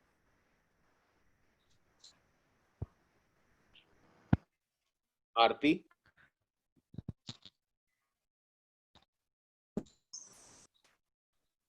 ਓਕੇ ਚਲੋ ਇਹ ਸ਼ਾਇਦ ਉਹ ਬੋਲ ਨਹੀਂ ਪਾ ਰਹੇ। ਬਲਜੀਤ ਸਿੰਘ। Hello sir.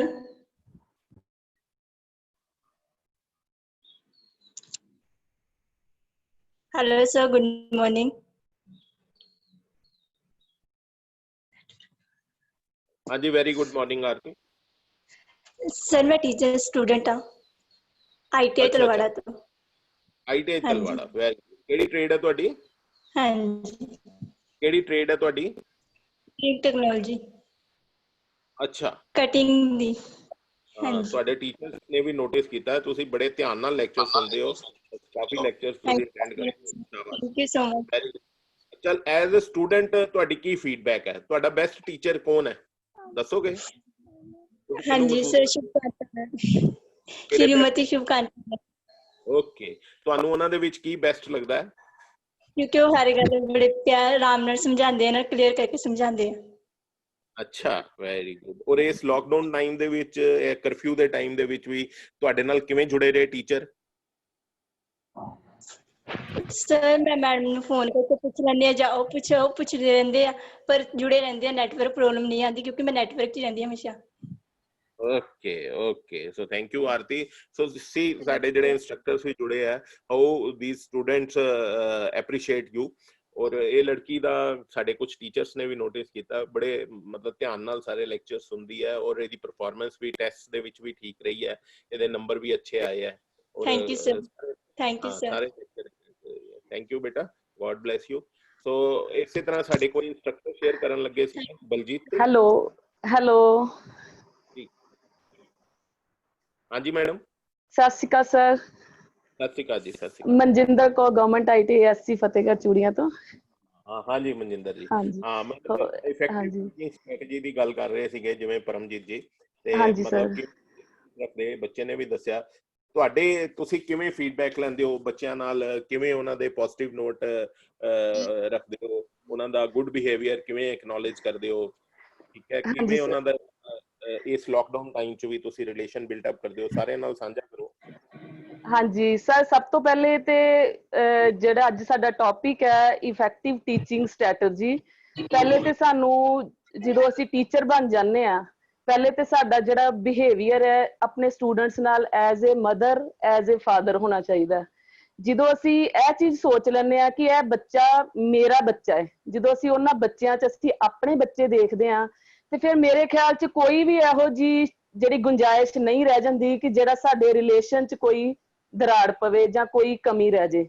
ਜਦੋਂ ਅਸੀਂ ਐਜ਼ ਏ ਬੱਚਿਆਂ ਨੂੰ ਸਟੂਡੈਂਟਸ ਟਰੀਟ ਕਰਦੇ ਆ, ਉਹਦੇ ਵਿੱਚ ਥੋੜੀ ਉਨੀਕੀ ਹੋ ਸਕਦੀ ਆ, ਪਰ ਜਦੋਂ ਅਸੀਂ ਐਜ਼ ਏ ਆਪਣੇ ਚਾਈਲਡ ਦੇ ਤੌਰ ਤੇ ਅਸੀਂ ਬੱਚਿਆਂ ਨਾਲ ਡੀਲ ਕਰਦੇ ਆ, ਫਿਰ ਮੇਰੇ ਖਿਆਲ 'ਚ ਕੋਈ ਵੀ ਇਹੋ ਜਿਹੀ ਪੋਸੀਬਿਲਿਟੀ ਨਹੀਂ ਰਹਿ ਜਾਂਦੀ ਕਿ ਬੱਚਿਆਂ ਦੇ ਨਾਲ ਅਸੀਂ ਕੋਈ ਰਿਲੇਸ਼ਨ 'ਚ ਸਾਡੇ ਗੈਪ ਪਏ।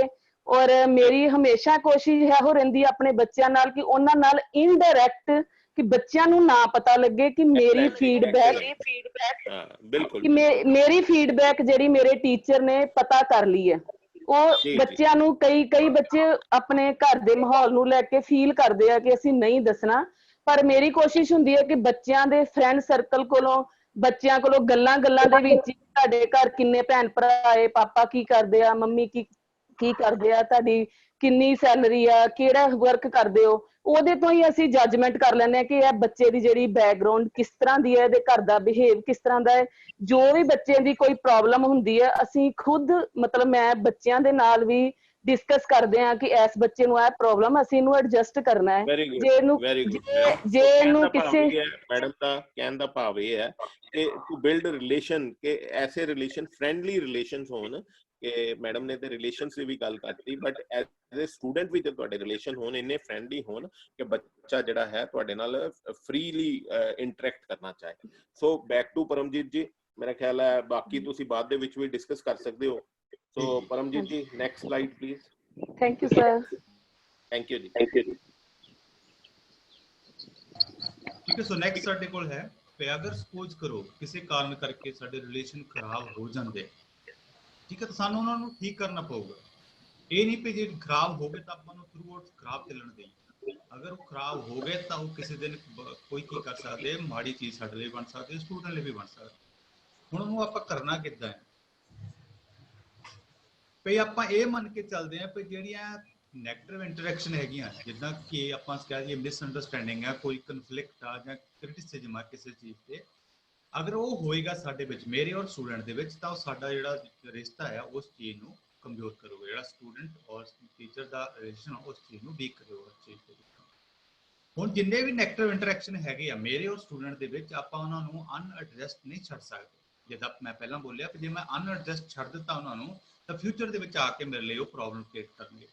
ਅਨਐਡਰੈਸਡ ਛੱਡ ਮੈਂ ਦਿੱਤਾ ਵੀ, ਸਪੋਜ਼ ਕਰੋ ਮੈਂ ਕਿਸੇ ਸਟੂਡੈਂਟ ਨਾਲ ਮੇਰਾ ਰਿਲੇਸ਼ਨ ਖਰਾਬ ਹੋ ਗਿਆ, ਮੈਂ ਉਦਾਂ ਦਾ ਉਧਰ ਰਹਿਣ ਤਾ, ਚੱਲ ਕੋਈ ਗੱਲ ਨਹੀਂ, ਚੱਲਦਾ ਚੱਲਣ ਦੇ। ਕੀ ਹੋਇਆ ਵੀ ਮੈਂ ਐਜ਼ ਏ ਟੀਚਰ ਜੋ ਮੇਰਾ ਪਰਪਸ ਸੀ ਉਹ ਸੋਲਵ ਨਹੀਂ ਹੋਊਗਾ। ਉਹ ਸਟੂਡੈਂਟ ਨੇ ਹੌਲੀ ਹੌਲੀ ਕਲਾਸ ਦੇ ਵਿੱਚ ਧਿਆਨ ਦੇਣਾ ਸ਼ੁਰੂ, ਜਿਹੜਾ ਧਿਆਨ ਸੀ ਉਹ ਛੱਡ ਦੇਣਾ, ਹੌਲੀ ਹੌਲੀ ਉਹਨੂੰ ਬਾਕੀ ਕਲਾਸ ਦੇ ਨਾਲ ਟੁੱਟਣਾ ਸ਼ੁਰੂ ਕਰ ਦੇਣਾ। ਮੇਰਾ ਕੰਮ ਕੀ ਸੀ? ਉਹਨੂੰ ਪੜ੍ਹਾਉਣਾ, ਮੈਂ ਤਾਂ ਉਹਨੂੰ ਅਲੱਗ ਕਰਕੇ ਰੱਖਤਾ। ਇਸ ਕਰਕੇ ਕੀ ਹੈ ਕਿ ਜਿਹੜੀ ਇੰਟਰੈਕਸ਼ਨ ਹੈਗੀ ਨੈਗੇਟਿਵ, ਉਹ ਅਨਐਡਜਸਟ ਨਾ ਛੱਡੀ ਜਾਵੇ, ਠੀਕ ਹੈ, ਉਸ ਚੀਜ਼ ਨੂੰ ਟਾਈਮਲੀ ਸੋਲਵ ਕਰ ਲਿਆ ਜਾਵੇ ਤਾਂ ਕਿ ਫਿਊਚਰ ਦੇ ਵਿੱਚ ਕੋਈ ਪ੍ਰੋਬਲਮ ਕ੍ਰੀਏਟ ਨਾ ਹੋਵੇ ਉਸ ਚੀਜ਼ ਦੇ ਵਿੱਚ। ਹੁਣ ਇਹ ਸਾਰੇ ਮਾਈ ਸਰ ਅਨਮਿਊਟ ਕਰੇ ਜੀ ਆਪਣੇ ਆਪ ਨੂੰ। ਹੋ ਗਿਆ ਜੀ ਮਾਈ, ਹਾਂ ਹੋ ਗਿਆ ਜੀ, ਠੀਕ ਹੈ। ਠੀਕ ਹੈ, ਹੁਣ ਮੈਂ ਕੀ ਕੀਤਾ ਵੀ ਮੈਂ ਪਹਿਲਾਂ ਸਾਰੀ ਕਲਾਸ ਨੂੰ ਇੱਕ ਪੋਜ਼ਿਟਿਵ ਮਾਹੌਲ ਦੇ ਵਿੱਚ ਲੈ ਕੇ ਆ ਗਿਆ। ਮੇਰਾ ਕਲਾਸਰੂਮ ਵੀ ਵਧੀਆ ਹੋ ਗਿਆ, ਮੇਰੀ ਪੋਜ਼ਿਟਿਵ ਜਿਹੜੀ ਫੀਡਬੈਕ ਵੀ ਹੋ ਗਈ, ਪੋਜ਼ਿਟਿਵ ਰਿਲੇਸ਼ਨ ਵੀ ਹੋ ਗਿਆ, ਸਾਰਾ ਕੁਝ ਵਧੀਆ ਹੋ ਗਿਆ ਮੇਰਾ ਸਾਰੇ ਵਾਸਤੇ। ਹੁਣ ਮੈਂ ਕੀ ਕਰਨਾ? ਹੁਣ ਮੈਂ ਕਲਾਸ ਨੂੰ ਪੜ੍ਹਾਉਣਾ ਸ਼ੁਰੂ ਕਰਨਾ। उस क्लास ਨੂੰ ਪੜਾਉਣ ਵਾਸਤੇ ਮੇਰੇ ਕੋਲ डिफरेंट स्ट्रैटजीज है ਜਿਹੜੀ मैं फॉलो करूंगा। ਆਪਾਂ ਇਹ ਨਹੀਂ ਕਰ ਸਕਦੇ ਕਿ ਇਹ ਜਿਹੜੀ ਆ ਪਾਲਿਸੀ ਜਾਂ ਇਹ ਸਟ੍ਰੈਟਜੀ ਜਿਹੜੀ ਆ ਬਹੁਤ ਸਹੀ ਹੈ। ਆਪਾਂ ਨੇ ਸਾਰਿਆਂ ਨੂੰ ਇੰਪਲੀਮੈਂਟ ਕਰਨਾ ਹੈ ਤਾਂ ਕਿ ਆਪਾਂ ਸਾਰੇ ਸਟੂਡੈਂਟ ਤੱਕ ਪਹੁੰਚ ਸਕੀਏ। ਹੁਣ ਉਹਦੇ ਵਿੱਚ ਹੈ ਕੀ ਹੈ? First one is visualization and second one is cooperative learning. Third one is inquiry based instructions. Fourth one is differentiation. Fifth one is technology in classroom. Sixth one is behavior management and seventh one is last one is professional development. ਆਪਾਂ ਪਹਿਲੇ ਤੇ ਆ ਜਾਈਏ ਹੁਣ visualisation ਦਾ ਇੱਥੇ ਇੱਕੋ ਇੱਕ ਮਤਲਬ ਆ ਕਿ ਜੋ ਮੈਂ ਕਲਾਸ ਦੇ ਵਿੱਚ ਕਰਾ ਰਿਹਾ ਉਸ ਚੀਜ਼ ਦਾ ਮੈਂ ਸਟੂਡੈਂਟ ਨੂੰ ਵਿਜ਼ੂਅਲਾਈਜ਼ ਕਰਾਉਣਾ ਪਈ ਅਸਲੀ ਜ਼ਿੰਦਗੀ ਦੇ ਵਿੱਚ ਉਹਨਾਂ ਦਾ ਇਸ ਟੌਪਿਕ ਦੇ ਬਾਰੇ ਇਸ ਸਬਜੈਕਟ ਦੇ ਪਾਸੇ ਕੀ ਹੈ ਵੀ ਇਹ ਕਿੱਥੇ ਯੂਜ਼ ਹੋਊਗਾ, ਉਹਨਾਂ ਦੇ ਅਸਲ ਵਿੱਚ ਕਿੱਥੇ ਯੂਜ਼ ਹੋ ਰਿਹਾ ਜਾਂ ਕਿੱਥੇ ਯੂਜ਼ ਹੋਊਗਾ। ਕਿਉਂਕਿ ਜਦੋਂ ਮੈਂ ਉਸ ਚੀਜ਼ ਦਾ ਵਿਜ਼ੂਅਲਾਈਜ਼ ਕਰਾ ਦੂੰਗਾ ਸਟੂਡੈਂਟ ਨੂੰ ਉਸ ਟੌਪਿਕ ਦੇ ਬਾਰੇ ਤਾਂ ਉਹ ਸਟੂਡੈਂਟ ਜਿਹੜਾ ਆ ਉਸ ਟੌਪਿਕ ਦੇ ਵਿੱਚ ਇੰਟਰਸਟ ਲੈਣਾ ਸ਼ੁਰੂ ਕਰ ਦਊਗਾ। अगर मैं विजुअलाइज ही नहीं करा सके यहाँ पे कितने यूज हो रहा है। फॉर एग्जांपल ले लो आप करते हैं +1 +2 ਦੇ ਵਿੱਚ ਡਿਫਰੈਂਸ਼ੀਏਸ਼ਨ ਕਰਦੇ हैं इंटीग्रेशन करते हैं। मान लो ਹੁਣ ਜੇ ਮੈਂ ਸਮਝਾਉਂਗਾ ਨਹੀਂ ਸਟੂਡੈਂਟ ਨੂੰ ਕਿ ਡਿਫਰੈਂਸ਼ੀਏਸ਼ਨ ਜਾਂ ਇੰਟੀਗ੍ਰੇਸ਼ਨ ਕਿੱਥੇ ਯੂਜ਼ ਹੋਣੀ ਹੈ ਤਾਂ ਉਹਨੂੰ ਕੀ ਲੱਗਦਾ? ਬੋਰਿੰਗ ਲੱਗਦਾ। ਠੀਕ ਹੈ, ਹੁਣ ਬੋਰਿੰਗ ਦੇ ਵਿੱਚੋਂ ਤਾਂ ਆਪਾਂ ਉਹਨੂੰ ਕੱਢਣਾ ਹੈ। ਬੋਰਿੰਗ ਵਿੱਚੋਂ ਕੱਢਣ ਵਾਸਤੇ ਮੈਨੂੰ ਉਸ ਚੀਜ਼ ਦੇ ਵਾਸਤੇ ਨਾਲ ਸਟੂਡੈਂਟ ਨੂੰ ਫੈਮਿਲੀਅਰ ਕਰਾਉਣਾ ਪਊਗਾ, ਵਿਜ਼ੂਅਲਾਈਜ਼ ਕਰਾਉਣਾ ਪਊਗਾ ਵੀ ਇਹ ਕਿੱਥੇ ਯੂਜ਼ ਹੋਊਗੀ। ਕਿਉਂਕਿ ਜਦੋਂ ਮੈਂ ਉਸ ਚੀਜ਼ ਨੂੰ ਵਿਜ਼ੂਅਲਾਈਜ਼ ਕਰਾ ਦੂੰਗਾ ਤਾਂ ਸਟੂਡੈਂਟ ਨੂੰ ਜਿਹੜਾ ਆ ਟੌਪਿਕ ਦੇ ਬਾਰੇ ਨੌਲੇਜ ਹੋਊਗਾ ਕਿ ਟੌਪਿਕ ਆਪਾਂ ਯੂਜ਼ ਕਿੱਥੇ ਕਰਨਾ ਹੈ ਔਰ ਰੀਅਲ ਲਾਈਫ ਦੇ ਵਿੱਚ ਇਹ ਕਿੱਥੇ ਯੂਜ਼ ਹੋ ਰਿਹਾ ਹੈ।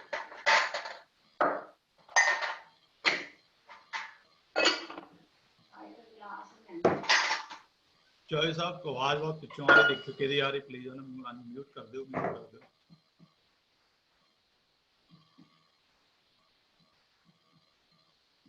ਚੀਜ਼ ਕਰਕੇ ਅਸੀਂ ਵੀ ਆਪਾਂ ਵਿਜ਼ੂਅਲਾਈਜ਼ ਕਰਾਉਣਾ। ਹੁਣ ਵਿਜ਼ੂਅਲਾਈਜ਼ ਆਪਾਂ ਕਿਸ ਤਰ੍ਹਾਂ ਕਰਾਵਾਂਗੇ? ਉਹਨੂੰ ਪ੍ਰੈਕਟੀਕਲ ਦੇ ਨਾਲ ਵੀ ਹੋ ਸਕਦਾ, ਉਹਨੂੰ ਥਿਊਰੀ ਦੇ ਵਿੱਚ ਆਪਾਂ ਡੈਮੋਨਸਟ੍ਰੇਸ਼ਨ ਕਰਕੇ ਵੀ ਦਿਖਾ ਸਕਦੇ ਹਾਂ। ਹੁਣ ਡੈਮੋਨਸਟ੍ਰੇਸ਼ਨ ਵਾਸਤੇ ਮੈਨੂੰ ਚਾਹੀਦਾ ਕੀ ਹੈ ਵੀ ਜੇ ਤਾਂ ਮੈਂ ਉਹਨਾਂ ਨੂੰ ਵਾਕਿਆ ਵਿਜ਼ੂਅਲਾਈਜ਼ ਕਰਾਉਣਾ ਹੈ ਤਾਂ ਮੈਂ ਫੋਟੋਜ਼ ਦੇ ਨਾਲ ਕਰਾ ਸਕਦਾ, ਆਡੀਓ ਕਲਿੱਪਸ ਦੇ ਨਾਲ ਕਰਾ ਸਕਦਾ, ਵੀਡੀਓਜ਼ ਦੇ ਨਾਲ ਕਰਾ ਸਕਦਾ। ਠੀਕ ਹੈ, ਉਹਦੇ ਵਾਸਤੇ ਮੈਨੂੰ ਮਾਡਰਨ ਟੈਕਨੋਲੋਜੀ ਦੇ ਇੰਸਟਰੂਮੈਂਟ ਚਾਹੀਦੇ, ਮਾਡਰਨ ਰੀਡਸ ਚਾਹੀਦੀਆਂ ਜਿਹਨੂੰ ਆਪਾਂ ਬੋਲਦੇ ਹਾਂ ਇੰਟਰੈਕਟਿਵ ਵਾਈਟ ਬੋਰਡ ਵੀ ਕਹਿ ਸਕਦੇ ਹਾਂ, ਜਿਹਨੂੰ ਆਪਾਂ LED ਪ੍ਰੋਜੈਕਟਰ ਵੀ ਕਹਿ ਸਕਦੇ ਹਾਂ। ਅਗਰ ਇਹ ਮੇਰੇ ਕੋਲ ਹੈ ਤਾਂ ਮੈਂ ਕਰਾ ਸਕਦਾ ਵੀ ਇਹ ਦੇਖੋ ਇਹ ਜਿਹੜੀ ਚੀਜ਼ ਹੈ ਇੱਥੇ ਯੂਜ਼ ਹੋ ਰਹੀ। ਅਗਰ ਮੇਰੇ ਕੋਲ ਨਹੀਂ ਹੈ ਤਾਂ ਮੇਰੇ ਕੋਲ ਮੋਬਾਈਲ ਤਾਂ ਹੈ। ਅੱਜ ਕੱਲ੍ਹ ਦੇ ਜ਼ਮਾਨੇ 'ਚ ਦੇਖੋ ਹੁਣ ਵੀ ਆਪਾਂ ਮੋਬਾਈਲ ਤੋਂ ਹੀ ਕਰਾ ਰਹੇ ਹਾਂ ਨਾ। ਜੇ ਆਪਾਂ ਨੂੰ ਕਲਾਸ ਦੇ ਵਿੱਚ ਯੂਜ਼ ਕਰਨਾ ਪੈ ਗਿਆ, ਮੰਨ ਲਓ ਕਿ ਮੇਰਾ ਖਿਆਲ ਕੋਈ ਨੁਕਸਾਨ ਜਾਂ ਬੁਰੀ ਚੀਜ਼ ਨਹੀਂ ਹੋਊਗੀ ਉਸ ਚੀਜ਼ ਦੇ ਵਿੱਚੋਂ। ਸਪੋਜ਼ ਕਰੋ ਕਿ ਮੈਂ ਕੋਈ ਟੌਪਿਕ ਕਰਾਇਆ, ਮੈਂ ਟੌਪਿਕ ਕਰਾਤਾ ਪੋਟੈਂਸ਼ੀਅਲ એનર્ਜੀ ਦਾ ਟੌਪਿਕ ਕਰਾਤਾ, ਸਪੋਜ਼ ਕਰ ਲਓ ਵੈਸੇ। ਹੁਣ ਟੌਪਿਕ ਦੇ ਵਿੱਚ ਕਰਾਤਾ, ਮੈਨੂੰ ਇਹ ਦੱਸਣਾ ਪਊਗਾ ਕਿ ਕਾਕਾ ਪੋਟੈਂਸ਼ੀਅਲ એનર્ਜੀ ਜਿਹੜੀ ਹੈ ਉਹਨੂੰ ਆਪਾਂ ਪੋਟੈਂਸ਼ੀਅਲ એનર્ਜੀ ਕਹਿੰਦੇ ਕਿਉਂ ਆ। ਠੀਕ ਹੈ ਜੀ, ਹੁਣ ਪੋਟੈਂਸ਼ੀਅਲ એનર્ਜੀ ਜਿਹੜੀ ਆ ਉਹ ਕਿੱਥੇ ਹੁੰਦੀ ਆ, ਕਿਹਦੇ ਕੋਲ ਹੁੰਦੀ ਆ, ਫਿਰ ਕਿੱਦਾਂ ਕਨਵਰਟ ਹੁੰਦੀ ਆ, ਉਸ ਤੋਂ ਅੱਗੇ ਕਿਹੜੀ એનર્ਜੀ ਕਨਵਰਟ ਹੁੰਦੀ ਵਗੈਰਾ ਵਗੈਰਾ। ਠੀਕ ਹੈ, ਹੁਣ ਮੇਰੇ ਤੋਂ ਨਹੀਂ ਸਕਰੀਨ ਸੀਗੀ, ਮੇਰੇ ਕੋਲ ਨਹੀਂ LED ਪ੍ਰੋਜੈਕਟਰ ਸੀ, ਮੈਂ ਆਪਣਾ ਟੌਪਿਕ ਕਰਾਉਣ ਤੋਂ ਬਾਅਦ ਇਹ ਕਹੂੰਗਾ ਕਿ ਚਲੋ ਤੁਸੀਂ ਇਸ ਟੌਪਿਕ ਨਾਲ ਰਿਲੇਟਡ ਸਰਚ ਜਿਹੜੀ ਮਾਰੋ ਤਾਂ ਕਿ ਤੁਹਾਨੂੰ ਕਨਸੈਪਟ ਕਲੀਅਰ ਹੋ ਜਾਏ। ਠੀਕ ਹੈ, ਇਹ ਤਾਂ ਮੇਰੇ ਕੋਲ ਸੀਗਾ ਕਿ ਮੈਂ ਉਸ ਚੀਜ਼ ਦੇ ਬਾਰੇ ਵਿਜ਼ੂਅਲਾਈਜ਼ ਕਰਾਂਗਾ। ਪਰ ਜਦ ਤੱਕ ਮੈਂ ਵਿਜ਼ੂਅਲਾਈਜ਼ ਨਹੀਂ ਕਰਾ ਰਿਹਾ ਕੰਸੈਪਟ ਨੂੰ, ਠੀਕ ਹੈ, ਹਵਾ 'ਚ ਕਰਾ ਰਿਹਾ, ਤਦ ਤੱਕ ਉਹਨਾਂ ਦਾ ਇੰਟਰਸਟ ਜਿਹੜਾ ਉਸ ਟੌਪਿਕ ਦੇ ਬਾਰੇ ਜਾਂ ਉਸ ਸਬਜੈਕਟ ਦੇ ਬਾਰੇ ਨਹੀਂ ਹੁੰਦਾ। ਅੱਗੇ ਮੇਰੇ ਕੋਲ ਹੈ ਕੋਆਪਰੇਟਿਵ ਲਰਨਿੰਗ। ਹੁਣ ਕੋਆਪਰੇਟਿਵ ਲਰਨਿੰਗ ਦੇ ਵਿੱਚ ਆਪਾਂ ਪਹਿਲਾਂ ਬੋਲਿਆ ਕਿ ਜਿੰਨੇ ਵੀ ਸਟੂਡੈਂਟ ਮੇਰੇ ਕੋਲ ਆਣਗੇ ਸਾਰਿਆਂ ਦੀ ਅਬਿਲਿਟੀ ਜਿਹੜੀ ਉਹ ਅਲੱਗ-ਅਲੱਗ ਹੋਊਗੀ। ਠੀਕ ਹੈ, ਮਿਕਸਡ ਅਬਿਲਿਟੀ ਦੇ ਸਟੂਡੈਂਟ ਮੇਰੇ ਕੋਲ ਆਣਗੇ। ਹੁਣ ਮੈਂ ਉਹਨਾਂ ਸਾਰਿਆਂ ਨੂੰ ਕੀ ਐਨਕਰੇਜ ਕਰਨਾ ਹੈ ਸਿੱਖਣ ਵਾਸਤੇ। ਠੀਕ ਹੈ, ਮੈਂ ਉਹਨਾਂ ਨੂੰ ਸਿਖਾਉਣਾ ਆ। ਹੁਣ ਸਿਖਾਉਣ ਵਾਸਤੇ ਮੈਂ ਕੀ ਕਰੂੰਗਾ, ਜਾਂ ਤਾਂ ਸਮਾਲ ਗਰੁੱਪ ਦੇ ਵਿੱਚ ਡਿਵਾਈਡ ਕਰ ਦਊਂਗਾ ਜਾਂ ਪੂਰੀ ਕਲਾਸ ਨੂੰ ਐਕਟੀਵਿਟੀ ਦੇ ਦੂੰਗਾ। ਜਾਂ ਤਾਂ ਸਮਾਲ ਗਰੁੱਪ ਦੇ ਵਿੱਚ ਡਿਵਾਈਡ ਕਰਕੇ ਐਕਟੀਵਿਟੀ ਦੇ ਦਵਾਂ ਜਾਂ ਪੂਰੀ ਕਲਾਸ ਨੂੰ ਐਕਟੀਵਿਟੀ ਦੇ ਦਵਾਂ, ਤਾਂ ਕਿ ਜਿਹੜੇ ਮਿਕਸ ਕਰਕੇ ਮੈਂ ਦਊਂਗਾ ਤਾਂ ਕਿ ਇੱਕ ਅਬਿਲਿਟੀ ਦੇ ਸਟੂਡੈਂਟ ਨਾ ਹੋਣ, ਸਾਰੇ ਮਿਕਸ ਅਬਿਲਿਟੀ ਦੇ ਸਟੂਡੈਂਟ ਹੋਣਗੇ। ਹੁਣ ਜਦੋਂ ਹੋਊਗਾ ਕੀ, ਜਦੋਂ ਤੁਸੀਂ ਉਸ ਚੀਜ਼ ਦੇ ਬਾਰੇ ਪੁੱਛੋਗੇ ਉਹਨਾਂ ਨੂੰ ਤਾਂ ਉਹ ਜਿਹੜੇ ਸਟੂਡੈਂਟ ਆ ਆਪਣੇ ਆਈਡੀਆਜ਼ ਜਿਹੜੇ ਆ ਵਰਬਲੀ ਐਕਸਪ੍ਰੈਸ ਕਰਨਗੇ ਤੁਹਾਡੇ ਨਾਲ। ਜਦੋਂ ਉਹ ਐਕਸਪ੍ਰੈਸ ਕਰਨੇ ਤਾਂ ਕੀ ਕਰਨਗੇ ਸਟੂਡੈਂਟ ਜਿਹੜੇ ਆ ਤੁਹਾਡੇ ਨਾਲ ਇੰਟਰੈਕਟ ਕਰਨਗੇ। ਜਦੋਂ ਉਹ ਇੰਟਰੈਕਟ ਕਰਨਗੇ ਤਾਂ ਜਿਹੜੇ ਸਟੂਡੈਂਟ ਨਹੀਂ ਇੰਟਰੈਕਟ ਕਰਦੇ, ਜਿਨ੍ਹਾਂ ਨੂੰ ਲੱਗਦਾ ਕਿ ਨਹੀਂ ਆਪਾਂ ਇਸ 'ਚ, ਉਹ ਵੀ ਹੌਲੀ ਹੌਲੀ ਕੀ ਰਿਸਪੌਂਡ ਕਰਨਾ ਸ਼ੁਰੂ ਕਰ ਦੇਣਗੇ। ਉਹ ਜਦੋਂ ਰਿਸਪੌਂਡ ਕਰਨਾ ਸ਼ੁਰੂ ਕਰਨਗੇ ਤਾਂ ਉਹਨਾਂ ਦੇ ਅੰਦਰ ਕੀ ਡਿਵੈਲਪ ਹੋਊਗਾ, ਇੱਕ ਸੈਲਫ ਕੌਨਫੀਡੈਂਸ ਡਿਵੈਲਪ ਹੋਊਗਾ ਜਿਹੜਾ ਕਿਸ ਚੀਜ਼ ਨੂੰ ਇੰਪਰੂਵ ਕਰੂਗਾ, ਐਨਹੈਂਸ ਕਰੂਗਾ, ਉਹਨਾਂ ਦਾ ਕਮਿਊਨੀਕੇਸ਼ਨ ਨੂੰ ਐਨਹੈਂਸ ਕਰੂਗਾ ਔਰ ਉਹਨਾਂ ਦੀ ਕ੍ਰਿਟੀਕਲ ਥਿੰਕਿੰਗ ਸਕਿੱਲ ਨੂੰ ਐਨਹੈਂਸ ਕਰੂਗਾ। ਉਹ ਦੋਨੇ ਚੀਜ਼ਾਂ ਸਾਡੇ ਵਾਸਤੇ ਜ਼ਰੂਰੀ ਆ ਕਮਿਊਨੀਕੇਸ਼ਨ ਵੀ ਜ਼ਰੂਰੀ ਹੈ ਐਸ ਵੈਲ ਐਸ ਥਿੰਕਿੰਗ ਵੀ ਜ਼ਰੂਰੀ ਆ ਉਸ ਚੀਜ਼ ਦੇ ਬਾਰੇ ਜਾਂ ਉਸ ਟੌਪਿਕ ਦੇ ਬਾਰੇ ਜਾਂ ਜਿੱਦਾਂ ਵੀ ਆਪਾਂ ਕਹਿ ਲਈ ਉਸ ਚੀਜ਼ ਨੂੰ। ਅੱਗੇ ਹੈ ਮੇਰੇ ਕੋਲ ਇਨਕੁਆਇਰੀ ਬੇਸਡ ਇਨਸਟਰਕਸ਼ਨਸ। ਹੁਣ ਇਨਕੁਆਇਰੀ ਬੇਸਡ ਇਨਸਟਰਕਸ਼ਨ ਦੇ ਵਿੱਚ ਹੈ ਕੀ ਹੈ ਵੀ ਮੈਂ ਇਦਾਂ ਦੇ ਕੁਐਸਚਨ ਕਲਾਸ ਦੇ ਵਿੱਚ ਪੁੱਛੂੰਗਾ ਜਿੱਥੇ ਸਟੂਡੈਂਟ ਨੂੰ ਆਪਣਾ ਦਿਮਾਗ ਯੂਜ਼ ਕਰਨਾ ਪਵੇ ਉਸ ਦਾ ਆਨਸਰ ਦੇਣ ਲਈ। ਠੀਕ ਹੈ, ਹੁਣ ਜਦੋਂ ਆਪਣਾ ਦਿਮਾਗ ਯੂਜ਼ ਕਰੂਗਾ ਤਾਂ ਉਹ ਕੀ ਕਰੂਗਾ, ਸੋਚਣਾ ਸ਼ੁਰੂ ਕਰੂਗਾ ਆਪਣੇ ਬਾਰੇ ਔਰ ਉਸ ਟੌਪਿਕ ਦੇ ਬਾਰੇ। ਜਦੋਂ ਉਹਨੇ ਸੋਚਣਾ ਸ਼ੁਰੂ ਕਰ ਦਿੱਤਾ ਤਾਂ ਇਟ ਮੀਨਸ ਉਹ ਆਟੋਮੈਟਿਕਲੀ ਇੱਕ ਇੰਡੀਪੈਂਡੈਂਟ ਲਰਨਰ ਬਣ ਜਾਊਗਾ ਜਿਹਦੀ ਸਾਨੂੰ ਜ਼ਰੂਰਤ ਹੈ। ਮੈਂ ਥੋੜਾ ਦੱਸੂਗਾ ਉਹ ਆਪਣੇ ਆਪ ਹੀ ਬਾਕੀ ਗ੍ਰਹਿਣ ਕਰ ਲਊਗਾ ਉਸ ਚੀਜ਼ ਦੇ ਵਿੱਚ। ਠੀਕ ਹੈ ਜੀ, ਹੁਣ ਆਪਣੇ ਥॉट ਪ੍ਰੋਵੋਕਿੰਗ ਜਿਹੜੇ ਕੁਐਸਚਨ ਹੋ ਕੀ ਸਕਦੇ ਹੋ। ਫॉर एग्जांपल ਲੈ ਲਈਏ ਕਿ ਮੈਂ ਇਹ ਪੁੱਛੂੰਗਾ ਕਿ ਅਗਰ ਮੈਂ ਪੈਨ ਨੂੰ ਨੀਚੇ ਸੁੱਟ ਦਵਾਂ, ਠੀਕ ਹੈ, ਟੇਬਲ ਤੇ ਪੈਨ ਪਿਆ, ਇਹਨੂੰ ਮੈਂ ਨੀਚੇ ਸੁੱਟ ਦਵਾਂ, ਜਦੋਂ ਇਹ ਟੇਬਲ ਤੇ ਸੀ ਉਸ ਵੇਲੇ ਤੋਂ ਕਿਹੜੀ એનર્ਜੀ ਸੀ, ਜਦੋਂ ਇਹ ਥੱਲੇ ਚਲਾ ਗਿਆ ਉਸ ਵੇਲੇ ਕਿਹੜੀ એનર્ਜੀ ਹੋਊਗੀ ਜਦੋਂ ਥੱਲੇ ਜਾ ਕੇ ਡਿੱਗ ਗਿਆ। ਠੀਕ ਹੈ, ਹੁਣ ਇਸ ਕੁਐਸਚਨ ਦੇ ਵਿੱਚ ਬੱਚੇ ਦਾ ਦਿਮਾਗ ਯੂਜ਼ ਹੋਊਗਾ ਵੀ पोटेंशियल एनर्जी सी, पोटेंशियल एनर्जी तो किनेटिक एनर्जी हुई, फिर जाके पोटेंशियल एनर्जी कन्वर्ट हो गया वापस वो जदों वो धरती ते डिग गया। ठीक है जी, हुण वो दिमाग यूज करूगा, उस चीज दे बारे सोचना शुरू करूगा, फिर वो सोचण दे नाल की है ओदी एक थिंकिंग डेवलप होगी।